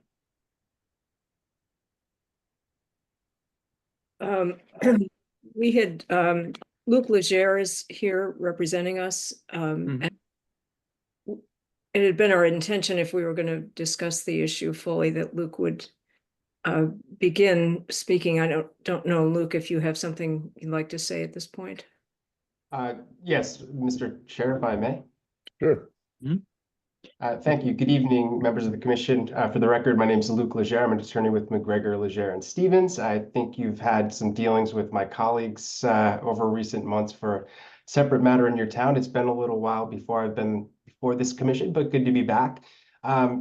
As Kay alluded to, I was ready to present the plan, the marked up plan that Rick Grady of Grady Consulting had prepared for our group. But I understand if the commission is planning to sort of kick the can down the road on the conversation, if you'd rather wait and see that plan for your next meeting, certainly that's fine. I'm ready to present it tonight if you'd like to hear it. But just so you're aware, I do represent all of the other property owners with property interests in this area. So just following up on the conversation that was just being had, all of the owners of the dirt under the easement, as well as the other property owners who share in the same easement that the applicant is applying under here, are my clients in this matter. So again, happy to hold my comments and presentation of the plan till next time, or do it now, whichever. Yeah, I think it would be best to hold it off till we can see the whole picture. Okay, then I can, unless you want to tag team things, Tim, I'm perfectly, my screen seems to be working, so I can. Okay, go ahead.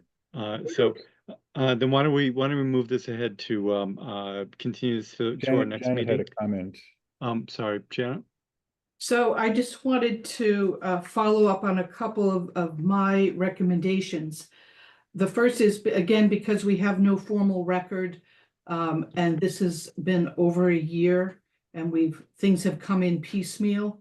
So my first recommendation is to have the applicant or their representative. Janet, I want to come in. I understand that we didn't have the minutes for you to review, but what's at stake here is a relatively minor issue relative to our bylaw and DEP. And I think trying to completely reconstruct everything when we'll be dealing with is two plans at our next meeting. One is a revised one. We're dealing with a glorified driveway here, and the other one is the other property owners and easement holders in terms of their concerns about both wetland issues and that. I don't think we need the full regimen of everything that we've gone over, because it's not that difficult historically. I think it might create in terms of sending out additional, a history of the plans, I'm fine with, but to go over and review this in that level of detail, I think we're at a stage where we can just see what's on the table and see what we can come up with. Because I just think it's an unusual, not unusual. I think it's an onerous request to have the applicant, as well as us, come up with everything on something that the net impact is relatively minor to the wetland. Yep, my suggestion was just that they provide a list of what had been submitted. Not produce all the documents again. I think we have the documents, but I'm not sure. I actually, like town council's feedback from like 10 months ago, I hadn't seen that. So I'm just suggesting that both the applicant and the abutters that have submitted things by email, plans have come in, just a listing of what they've submitted and the dates. And so are you looking for a listing of plans, or are you looking also for a listing of all emails? A listing of any documents. And I just say this because to be protective of the commission, should there be, whatever our decision is, there could be an appeal. If we don't have an actual record of the documents, then you're at a disadvantage in being able to make it clear. Looking for Lori, do we at the time this was submitted, have we been keeping track of all the documents on a cover sheet? Not on a cover sheet in one place. Okay. Okay, then why don't we let me revise then. Why don't we get a from both parties a listing of documents that you've submitted, and have that prior to our next meeting. Are you asking me to do that? No, I'm asking the Luke and GLM, as well as Kay and Sarah and Vin for their on the Ellinger's behalf as well. So if we just that way we'll bring everything, we'll have it all in front of us. We'll be able to track down emails that came through. But as I still don't think, let's see what we can resolve on this. This should not be that much of a on a conservation level, it should not be that much of a an issue. What happens on a legal basis, I would hope the parties could come to an agreement there.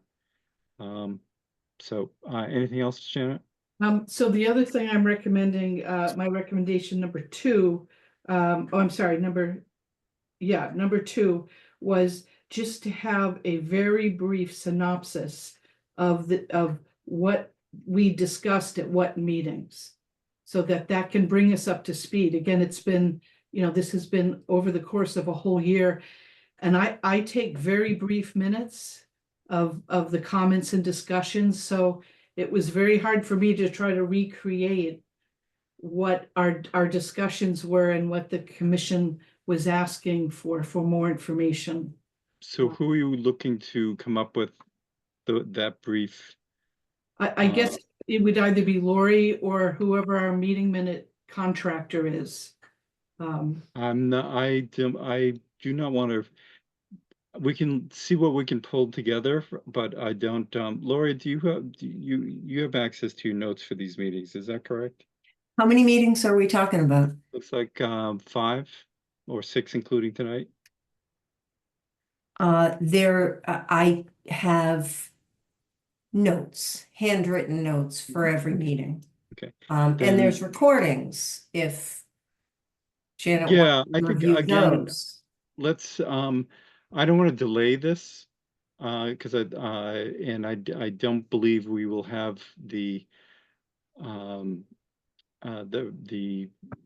person who's writing up minutes will have any chance of having minutes written up for all of these. No, I don't think so.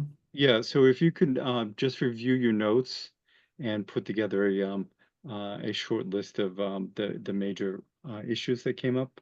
I don't think this is the things that have been dealt with. Moving a stone wall, sight lines, these are not compared to many of our filings, these are relatively minor things. But let's if you can produce that for our next hearing, that would be helpful. Do my best. Okay, thank you. The last thing is, I'm wondering if a site meeting with the abutters and the applicant or their reps and the commission, because I think we could learn a lot about the property. So I don't know if that's something maybe we want to do after the next meeting or. Definitely. Okay. Mhm. And just one other thing, Vin had mentioned he had spoken to the fire chief. I didn't hear everything that he reported. If you could put that in writing to us, Vin, so we have that for the record. Yeah, basically, I wanted to see if he had any issues at all with the drive, and he did not have any issues whatsoever. With the drive as is? As is, he had no problem with it. He said he didn't care about two-way traffic because he had blocked the road anyways, so he wasn't concerned about it. And he said his trucks are so high that he can see over the knoll. So I just wanted to see if he had any issues, and he did not. That might be helpful if you could just put that in writing to us, and so we have that as part of the record. That would be good. And Vin, did you submit the traffic study? Yes, Joyce did. Okay. And can you have her resend that, please? Absolutely. Yep. Thank you. Sarah or Kay, do you have anything else that you'd like to add prior to our continuing this? I don't at this time. Okay. Sarah? Okay. Thank you, John. I would love to see resolution for this. You know, I've lived here for 45 years and abutted this property. And I think it sounds like we could get close. Very close. That's the issue. Thank you. Thank you all. Good. Okay, great. Looking you, forward John. to our next meeting. Thank you. Have a good evening. You too. Let's see. We're looking at a COC request for aquarium water. Janet? Yes, so this is an easy one. This, as you recall, this was a treatment expansion for PFAS out at 19 at the rear of 19 Old Colony. They submitted their COC request. I reviewed the as-built plan and the final approved plan, and I did a site inspection. And I recommend approval of a COC as all the order of conditions were met. Okay. Then let's see, do we have a hearing to close for a COC? No. No. So I'll entertain a motion. Move to issue a certificate of compliance for aquarium water. Number 144-913. Second. Thank you. All in favor? Sarah? Aye. Amy? Aye. Tim? Aye. Anna? Aye. And I like Tim's idea, so I will not vote, and the motion carries. Okay. Next we have let's see, in terms of what we have on here, why don't we move over Springdale Ave and move to 29 Saddle Ridge. And as I understand, did folks have a chance to see Vardren's letter? Okay. I did So- not. I mean, I'm Okay. sure Lori sent it to me, but I just have been swamped, so I haven't seen it. Okay, so then, at a meeting, a number of meetings ago, we confirmed as a board and voted that this was an ILSF and was subject to our bylaw regulations. And then we haven't heard back from Goddard. I think, well, I'm not sure. Paul, why don't you fill us in where we stand at this point? There was a letter from Vardren with a fence. Possible Yeah, fence I request. did receive and review the letter. And I guess my take is that when when we had the last, formal meeting on this, when the commission did, you made your jurisdiction decision, as you said, and advised the applicant through Goddard, if they wanted to do something, advised him to come back with a filing to do a proposal. It seems to me that Vadran's letter essentially is kind of the nuts and bolts of a proposal, but obviously not in a not in a formal filing. So I'm not sure what Mr. Pierre is if he's looking kind of for a sense of whether that would be approved, but given the given the determination that you made, I think that that the proposal, which is certainly, as he notes in his letter, is a much step back proposal from I think where he initially was, but that it needs to be in a filing. Okay. Well, why don't we, so Vadran, is that the gist? And as you're at this stage, we have an enforcement order outstanding to put things back, where they had been, and then to you'd be looking at the possibility of putting a fence around there for safety reasons. Is that am I reading that correctly?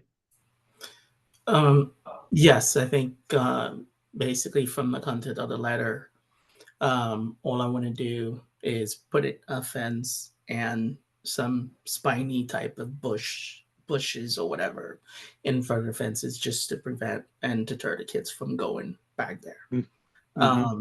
And that would be it. And then removing, I need a list of what would be required to get the enforcement order removed, and just get the grass as it was, and that's about it. Okay. And Janet, you had your hand up? Yeah, so I just wanted to clarify that so this is an enforcement order, and generally we don't require a notice of intent filing for something we would be unlikely to approve. So you did approve an enforcement order back in August, over a year ago, August 9th, 2023, based on our findings. And there were 7 requirements to submit a restoration plan. Now that could include a fence or other components, but our standard procedure when there is a violation and we feel there has been an alteration and vegetation removed and perhaps bank and even a water body impacted, that we at least require a restoration plan that includes an assessment of a wetland delineation and a clear.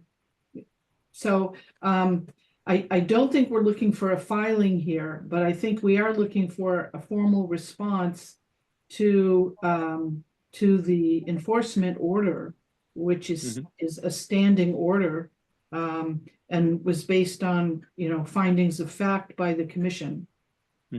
So the question I had is, as we've discussed this, over numerous hearings, the enforcement order is to bring things back to as close as we could ascertain where things had been prior to the landscapers coming in. And but we've also there have been references as to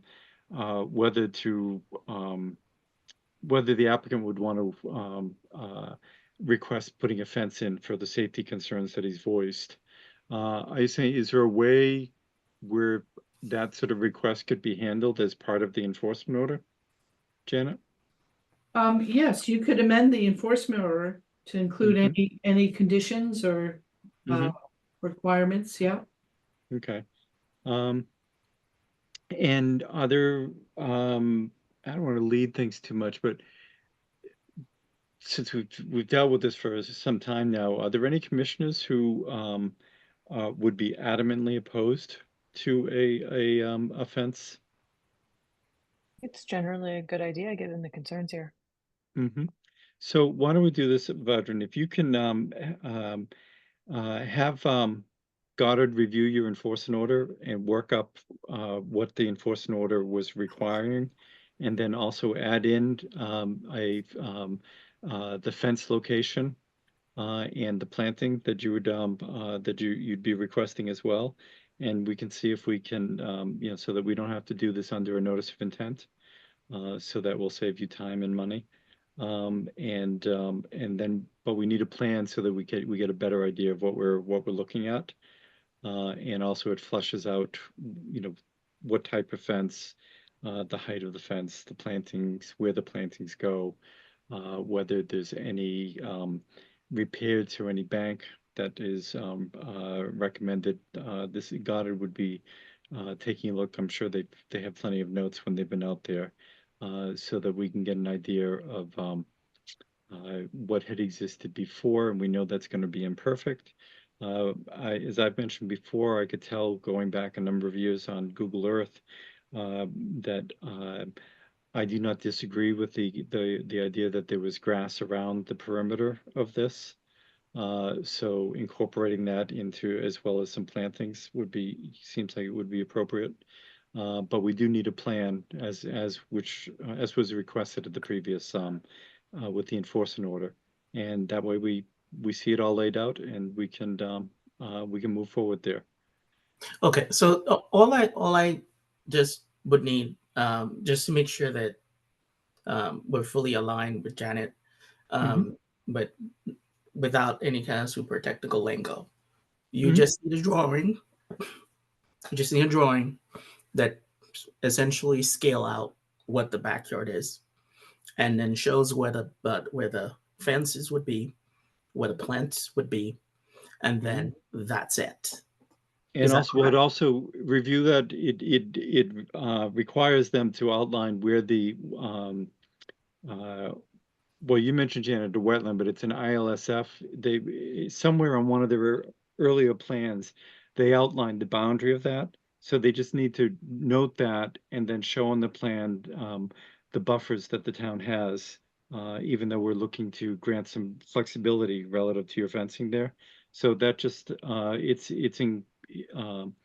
it's referenced in the enforcement order. So most of that they've already done. They delineated things. They have that there, but they will have to put in the distances relative to the 100-foot and 70-foot and 50-foot buffer zone areas there, and they're familiar with what what those are. And then everything else you just outlined would be on top of that. If I can add, just you want to Vadran, you want to make sure that the planting is specified. You know what species you propose, because my fear is that when you say something thorny, and I understand you want to have something that's an impediment to the kids. Correct.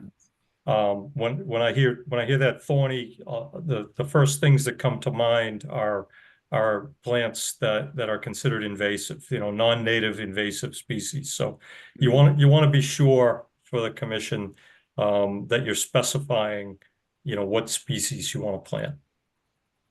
Okay. And not to, sorry, Go ahead. not to interject, but I would listen to Goddard or your environmental engineers, because they know what we as the Dover Concom wants For a planting plan and things for of that planting. nature. Oh, exactly, for planting plants. And keep in mind, this would not just be for the thorny, if you want to call it that, your prickly plants around the fence.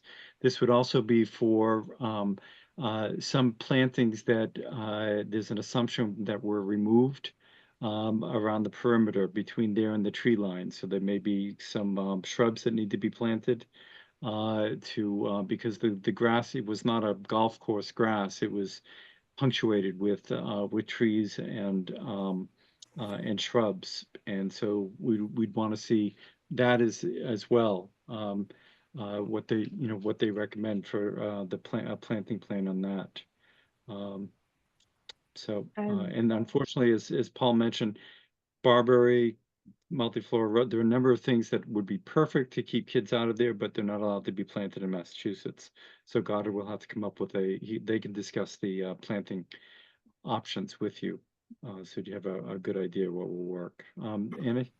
Yeah, I had a similar thought on plants. I can't think of anything with thorns that's good in wetlands. Maybe there's a native rose, but if you do something that thickets a lot, like sweet pepper bush, that can also deter people and kids from getting through it. So just talk to them. And sweet pepper bush smells amazing in the summer, so that also might be nice. But there's some good plants that may not have thorns that may get you to the same place. Okay. Any other questions, Rodden? No, I'm all set. Thank you so much. Okay, great. So we see a light at the end of the tunnel here. So let's move forward. Thank you. So John, I will just resend out the enforcement order, just so it's clear. So the other part is I have a lot of weeds in the backyard. Essentially, it's like all I want to ask is, am I able to kind of just clear out the weeds that are all over the place now? Well, they'll be part of what you'll be. Yeah, and as when you go to plant this planting plan, because we know how much everything was degraded, which is why you have all the weeds there, because you pulled out all the other vegetation, so they're opportunistic, and so they've shown up. That would be part and parcel of their restoration plan, so they can actually state right on there, remove weeds and groom soil for the planting of XYZ and grass located here, here, here, and here. So that would be fine. Are you talking about doing something with the weeds immediately, or what, or in terms of your planting plan? No, I was just talking about clearing out the weeds in the backyard, like immediately, and then once I work with Goddard and then establish whatever we're gonna do, submit that to you, because it's been a mess since we can't even see. Like I'm just afraid of kids just going back there. It's just weird. And we're essentially been living like this. So I think we should allow a string trimming or something, just especially given it's tick season. Like just weed whack it, take it down to something reasonable. Yeah, so we don't want to pull it all out because we want to have the ground stabilized until you make your plantings. So even though they're weed roots, they're still roots that keep things from getting muddy or less muddy and possibly with a tough storm going into the pond there. So, but if you want to, if you either weed whack yourself or have your landscapers, they can go ahead and weed whack everything down to a couple inches off the soil, and that way you'll get your sight lines back, and then the sooner we get a planting plan, the sooner we can improve things and move forward on things. Okay, sounds good. Okay, great, thank you. And let's see, 31 Springdale.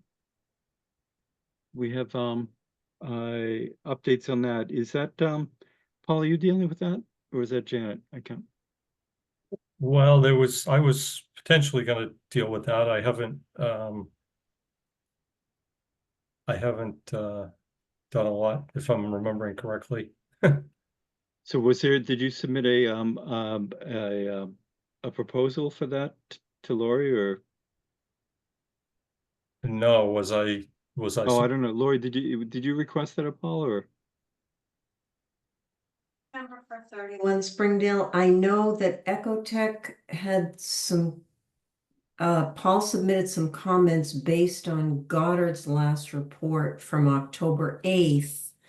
And then I thought that someone from there was supposed to contact him for a joint site visit. Okay. So had Paul submitted a proposal for that, Lori? No, I don't think so. I don't think so. I'm not sure. Yeah. I haven't. Yeah, all I did was I have a memo of October 9. Yes. And again, as Laurie said, just some kind of quick thoughts. And then And then, yeah, I had said I recommend that I meet with Goddard, you know, to get a better handle on impact characterization. Because I have yet to see it. Okay. So is this something that we, and Janet, you've been working with, Will Mitchell on this, is that right? Yeah, well, this has gotten convoluted because you'll recall he had an RDA. And Yep. Jim and I went to inspect the RDA proposal, and then we found all these violations. And then I Right. got the enforcement order. So they did actually submit a restoration plan. It, out of about the 10 requirements, it maybe met 5 of them. But it was at the last meeting, Mitch was going to organize a site inspection with Paul and myself. And then that has not happened, but Okay. but the commission did vote to have Paul be the third-party reviewer, and we do need him to put together a proposal and get that money in escrow before we go too much further. Okay. Well, and not to throw, you know, water on the fire or oil on the fire, but I drive by there every, you know, 5 times a day, and they've been very busy. Especially They have, and yet so it's funny. and even Tim, my boyfriend, said, why are they not putting, he was like, he said, why are they like kind of putting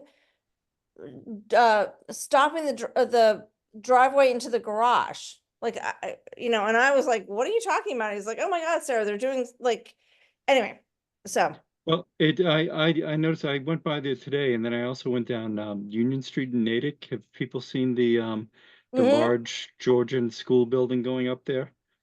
Well, And yeah, that's St. Benedict School.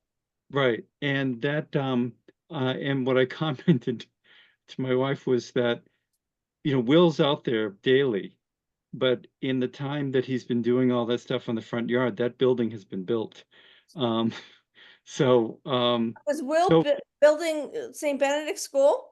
oh, have you been by recently? It's all sided and, you know, Oh yeah, it looks, no, I drive by it all the time, but I didn't know yeah. that Will was the builder of St. Benedict School. No. What I'm saying is Will has been working on his small okay. scale project that is decidedly not small scale, and it is almost complete in the same time frame. Right. It also costs a little bit more money. But the so Paul, can you notwithstanding that we want to get a site visit as soon as possible coordinated, if you could send a proposal in for that review. I think you would, if I recall, you had reviewed what their restoration plan was and noted that it was a little light on plantings. Correct. And given the scale there, so you're obviously familiar with it, but it'd be good to, you know, get out there and actually see things. So let's see if we can move that along so that we can get some of this done this year. And what we saw, so obviously today's Wednesday, it must have been like Sunday and Monday. he had, you know, equipment taking roots out and blah, blah, blah in front of what was the old garage, which is right next to the wetlands. So stuff is happening. No, so we just Might be all fine, which might all be fine, but you know. No, and I think what we're, because of the proximity in town versus where you live, Paul, that we'll tag team this. Janet will still be reviewing things to make sure that they're not bobcatting soil into the wetland there, but because she's going to be driving by it. But if if we just arrange so that everybody can get out there sooner rather than later, that would be appreciated. I will get you a proposal, and do you want me to reach out to Mitch, or do you want to do that, Janet, just to prod him? Yep. I want you to proceed because we're familiar with your proposals. We just feel this is languished for so long, and because of the type of work that they did, we would really like to have your expertise on this. Okay. And so let's move forward on a parallel track with the proposal versus trying to get out there as soon as you can. Okay. Okay. Appreciate it. Paul, if you could just copy me on when you have that scheduled. Of course. Oh, no, you're the third leg on that. So as you mentioned earlier, the idea would be for you, Paul, Will, and Goddard to all be out there at the same time. So in this case, Janet, I still would want your involvement because you've been involved with it from the start. And we want Paul's consulting expertise on this. Does that make sense? Yeah, Yes, and certainly. I agree that a lot of this area had been disturbed, but it is concerning because Will had been in before. He knew where the wetlands were. He had filed, so. Oh no, there's no question. We have We have our video. part of the restoration plan is to actually restore, open up a stream bank that was covered, intermittent as it may have been. Sarah? No, I was gonna say, I mean, he's been forward in front of us on video, like, I mean, we have him. Like, Oh no, there's Yeah. been some irresponsibility there that Right. we need to. That's why we're addressing this on with multiple consultants so that we can push this to move it forward. It won't be completed immediately, but we wanted at least planned out so that other off the cuff decisions don't get made, which is what got him in this in this pickle in the first place. So. Okay. Paul, is there anything else for you this evening? I don't know. I don't think so. I'm happy to punch out. Yeah, I figured you've so yeah, I don't see anything either. So thank you very much Thanks, and Paul. for hanging in there and we'll see you the next time. All right. Have a good night, all. Great, Thanks, thanks. Paul. Hi, Paul. Okay, let's see, land management group update. Yes, so we had our meeting last week. We planned our first public trail work day. We'll see how this goes on November 10th. If everyone's good with that, I will ask Chris Costello to tell the public so that they can come. Otherwise, it's just gonna be me, Rick, and Greg again. So that's coming. We picked Sunday because there is the Larrabee Whiting Estate Walk on that Saturday, so no conflicts there.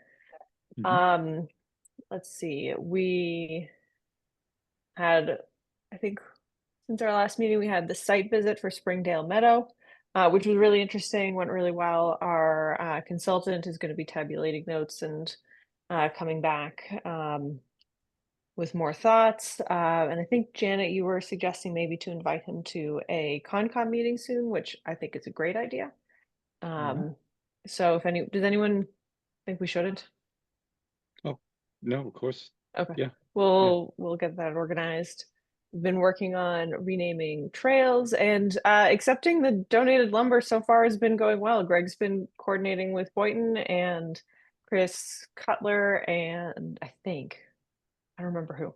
And Amy and getting it all milled up and done. So Sweet. should be So who's doing the milling?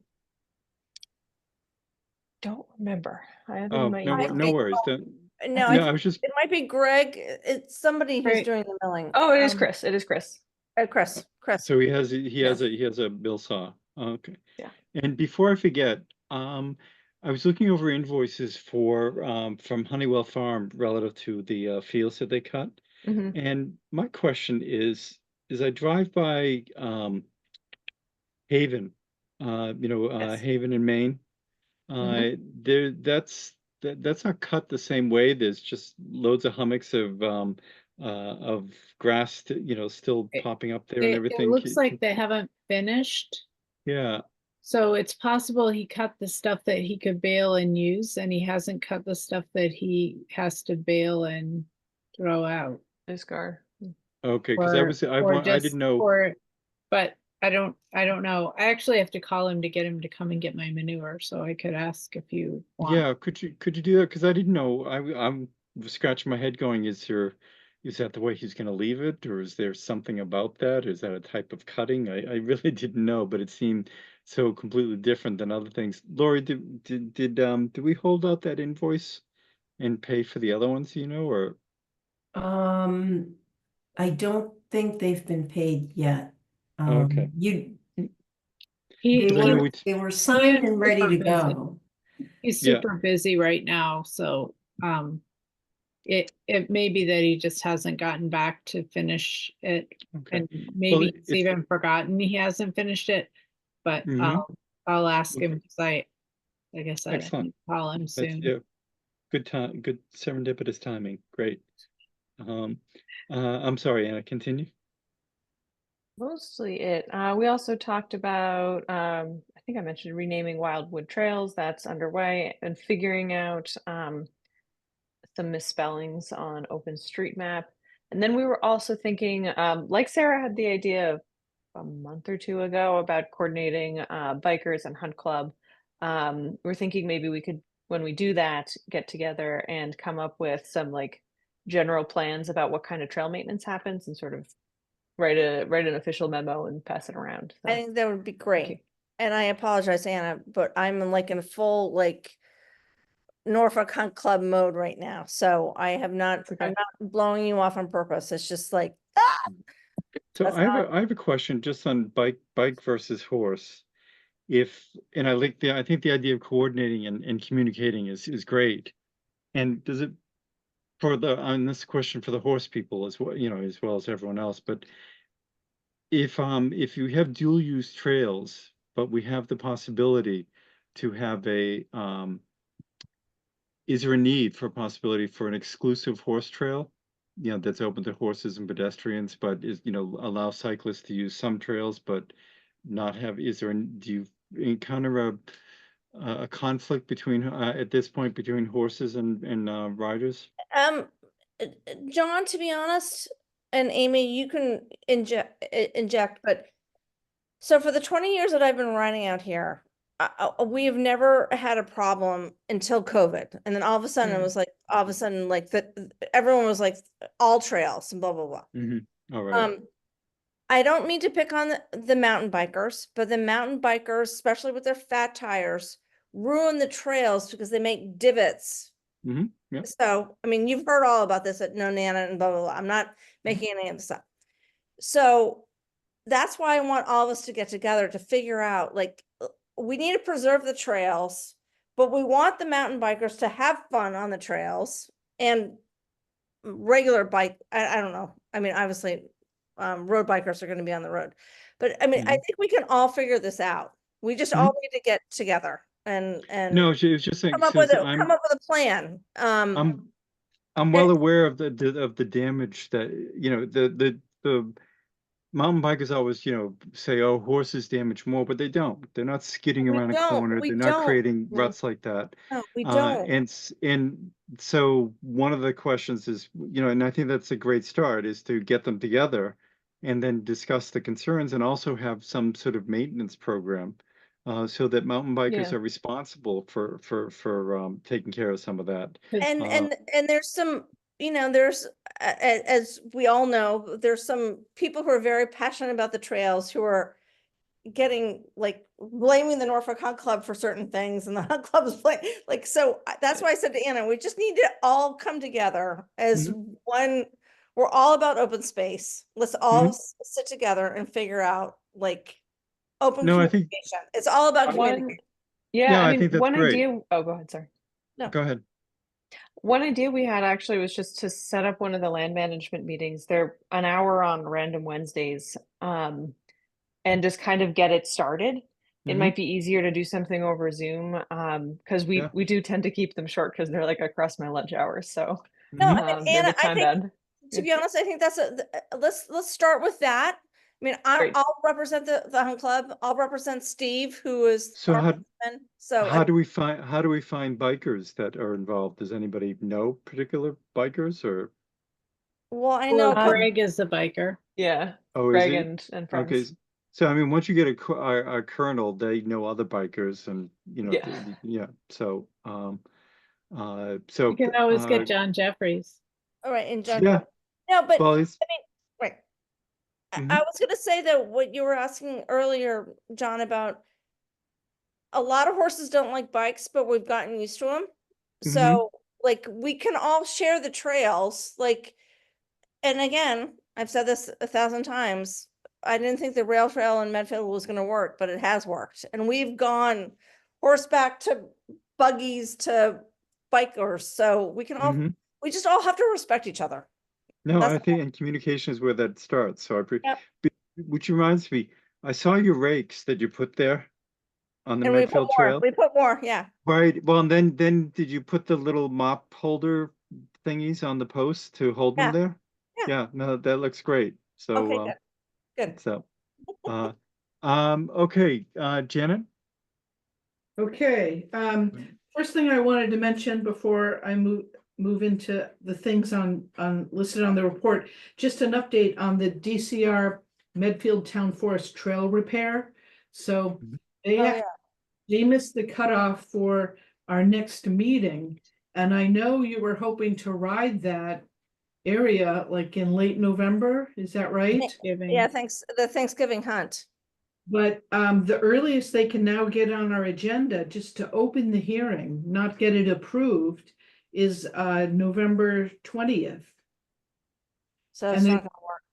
I mean, Tony, they, is that trail dangerous currently for Yes. horses? Oh my God. Oh, you can't, Dawn, you it's beside. can't, you can barely even walk over it. It's, you Mhm. can't, you cannot ride a horse over it. You can't hardly, a person can hardly walk across it. There's Mhm. hardly Okay. enough. If we, Okay. I don't think I would take a little kid over it. You can't bike over it. You can't ride over it. Can't even walk. I mean, it's. You can Walk- barely, Uh, you over it. walk over it, you're kind of like, ooh, I don't know if this is a good idea. Okay. Anna? I was gonna say, if everyone wants to ride it for Thanksgiving, if we keep this like again to a lunch hour, I could do an off-cycle meeting. We don't have to wait, but obviously it depends on everyone's schedules.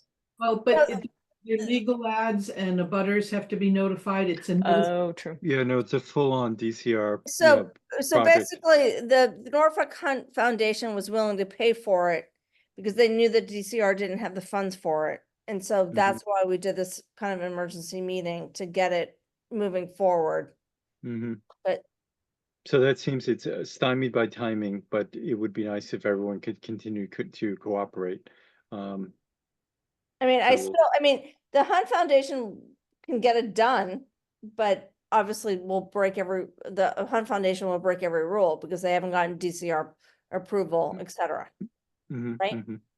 So, Um, and well, who's you- the you lead could- person communicating with DCR? Is there? Do we have? Janet, I I've think. been in communication with them and they know what the deadlines were. So we met with them. That was towards the end of September. They knew what our deadlines were. Mhm. But I think, they have to put together plans and, Could you circle back to them and find out what, Yeah. if they, whether they push it aside for other things or just keep us in top of mind there? yeah, We'll see if there's any way we can get it sooner than November 20th, which is a month away. That seems Either awfully. it would be the November hearing, but the deadline's 3 weeks. I mean, they'd have to get it into us in like the next week or so. So Janet, would this require an actual filing or would it come under trail Oh, maintenance? we agreed on the site that it was a notice of intent, but it was a Mhm. limited project. They had their wetland consultant out there. They had their DCR rep. They knew exactly what they They needed were to. taking GPS. Yeah. Well, if you can contact them and see what the holdup is, and then based on whether I'm sorry, Lori. Someone from there contacted me and I don't recall her name, but she was asking questions about a butter notification.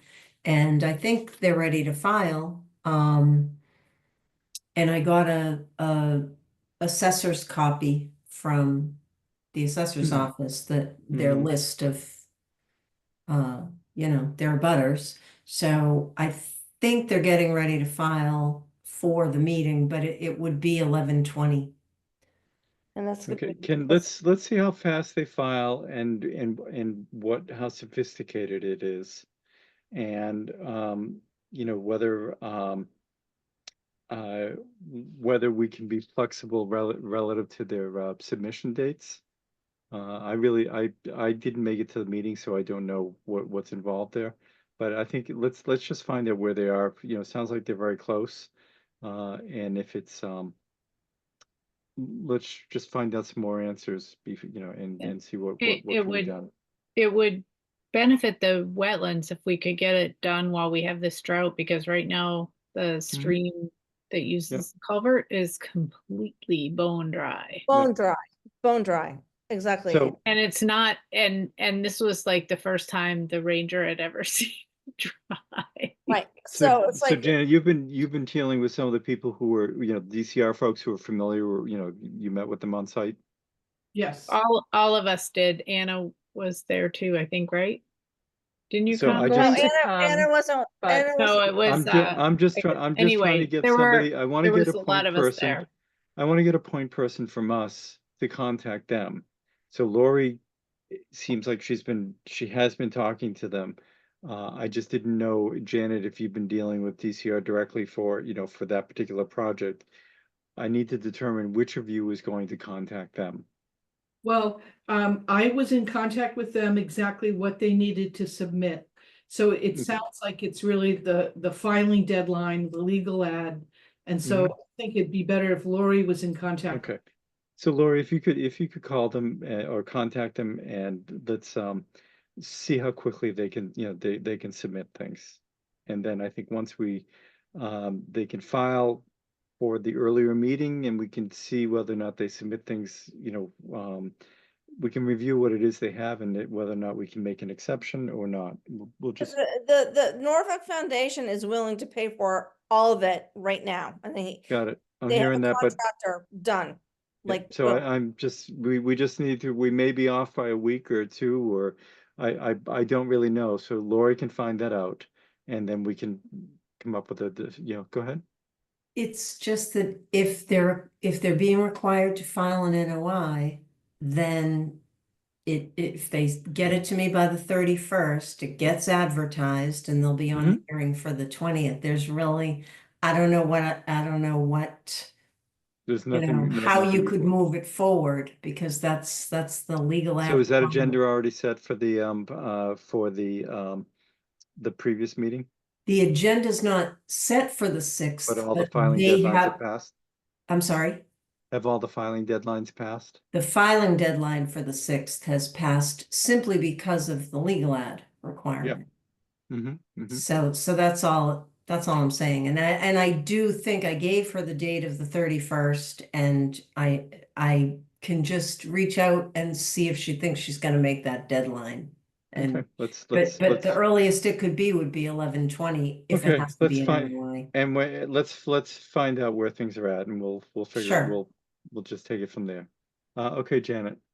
Okay, Next. I was approached by the town of Natick conservation agent about a potential grant opportunity called Protecting Backyard Buffers, which they are starting to do, focusing on the backyards that are going to be impacted by the dam removal in South.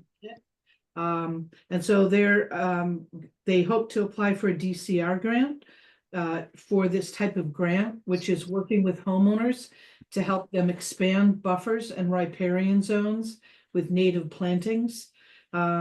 So she reached out to me, and I just wanted to get everyone's okay for me to at least pursue this. It sounds like a good thing. So would the grant would they fund the planting of those things in certain properties, or? So what they do is they provide the plant material and guidance, but the homeowners do the planting. Got it. Yeah, no, well, let's move forward. Thank you. All right, so I'll keep you updated on that. So I was contacted by a couple residents, and this also showed up on Nextdoor, that a large turtle was killed across from Channing Pond, trying to cross Springdale Ave. And there were like 15 residents. Everyone was up in arm over this turtle. And so I indicated that I would discuss with the commission the possibility of some signage there. There are signs that say slow wildlife crossing. So I thought I might at least pursue what the costs are. I believe the selectmen have to approve any signage, but there was just enough people, like 15 people in Dover concerned about something. That's a significant number. Yeah, it's a lot. We should do Mm-hmm. something. There's the same signs on Willow Street because of there's a lot of turtles crossing on Willow Street too. So we can copy that sign. Is it a wildlife crossing or is it a turtle sign? No, it's a turtle sign. I believe Oh. it's a turtle sign. I could be Mhm. wrong. Or it's a turtle sign on Dover Road. I see them all the time because my concern is always when I go down Main and take a right onto Dover Road, right before you get into Needham. All right. There's a lot of turtles there. And I think they have a Hmm. turtle sign there. Mm-hmm. Well, if you can grab a photo. Yeah, I'll grab photos tomorrow. Okay. I'm driving around all day tomorrow, so I'll grab some Great. photos. Thanks. That would be great. And then my article submittal for November is about protecting wildlife. So I don't know if people have any comments or edits, if you can get those to me by the end of the week, by this Friday, that would be great. Anna mentioned the Springdale Meadows site report. We'll be getting a more formal report from our consultant, but it was interesting. We were out there for about 2.5 hours. The bad news is there's a lot of cypress spurge throughout the entire property. It's going to come up with some options to address that. The good news is he felt that this was a large enough meadow or field that it's a prime nesting habitat, and that there are things we could do to encourage more bird, especially migrating birds, to be able to use this field. He referenced in particular bobolinks, which they're not endangered, but anything we could do to encourage bobolink habitat would be good. They need over 10 acres. They need a field of at least 10 acres to feel comfortable. So also Elizabeth Freeman, who lives at 46 Springdale, was there. So that was very interested. She was very interested in what we're doing and had some good comments. So Bill's going to be doing his second site visit out there. I'll let you know when that is. And then he would like to meet with the Concom to share his findings and to review some potential recommendations before he goes too much further. So that will probably be in December. Okay, good. But he's moving along on that, so that's good. Tisdale Drive, the Red Robin #2, they're calling it. They have submitted their 40B application to the ZBA. The first hearing is on November 4th. And, you know, they haven't gotten their ANRAD from us yet. I'm not sure. They don't have their DP number either, but they did go ahead and file. So, you know, if Paul doesn't confirm the vernal pool line, they might have to revise that application. Okay. Oh, do you know that potential 40B over down off of Trout Brook? Do you know where, have you heard any updates about that, Janet? So that's under appeal. That was denied by the CBA, and it's been under appeal. I have not heard a thing. I have not. Yeah.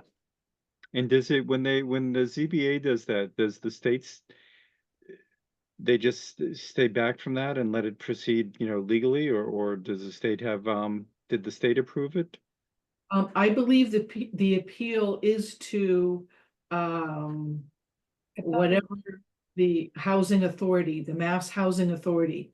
I thought the appeal was to the Superior Court or something.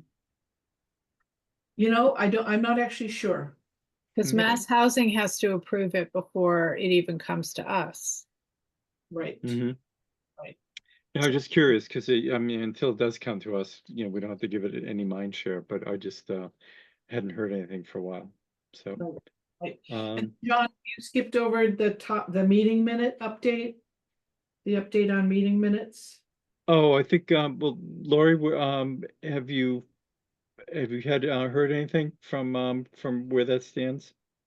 Well, just because it was going to be added to the agenda, and I think I talked to you about it, that I sent off 2 or 3 sets for her to start Mm-hmm.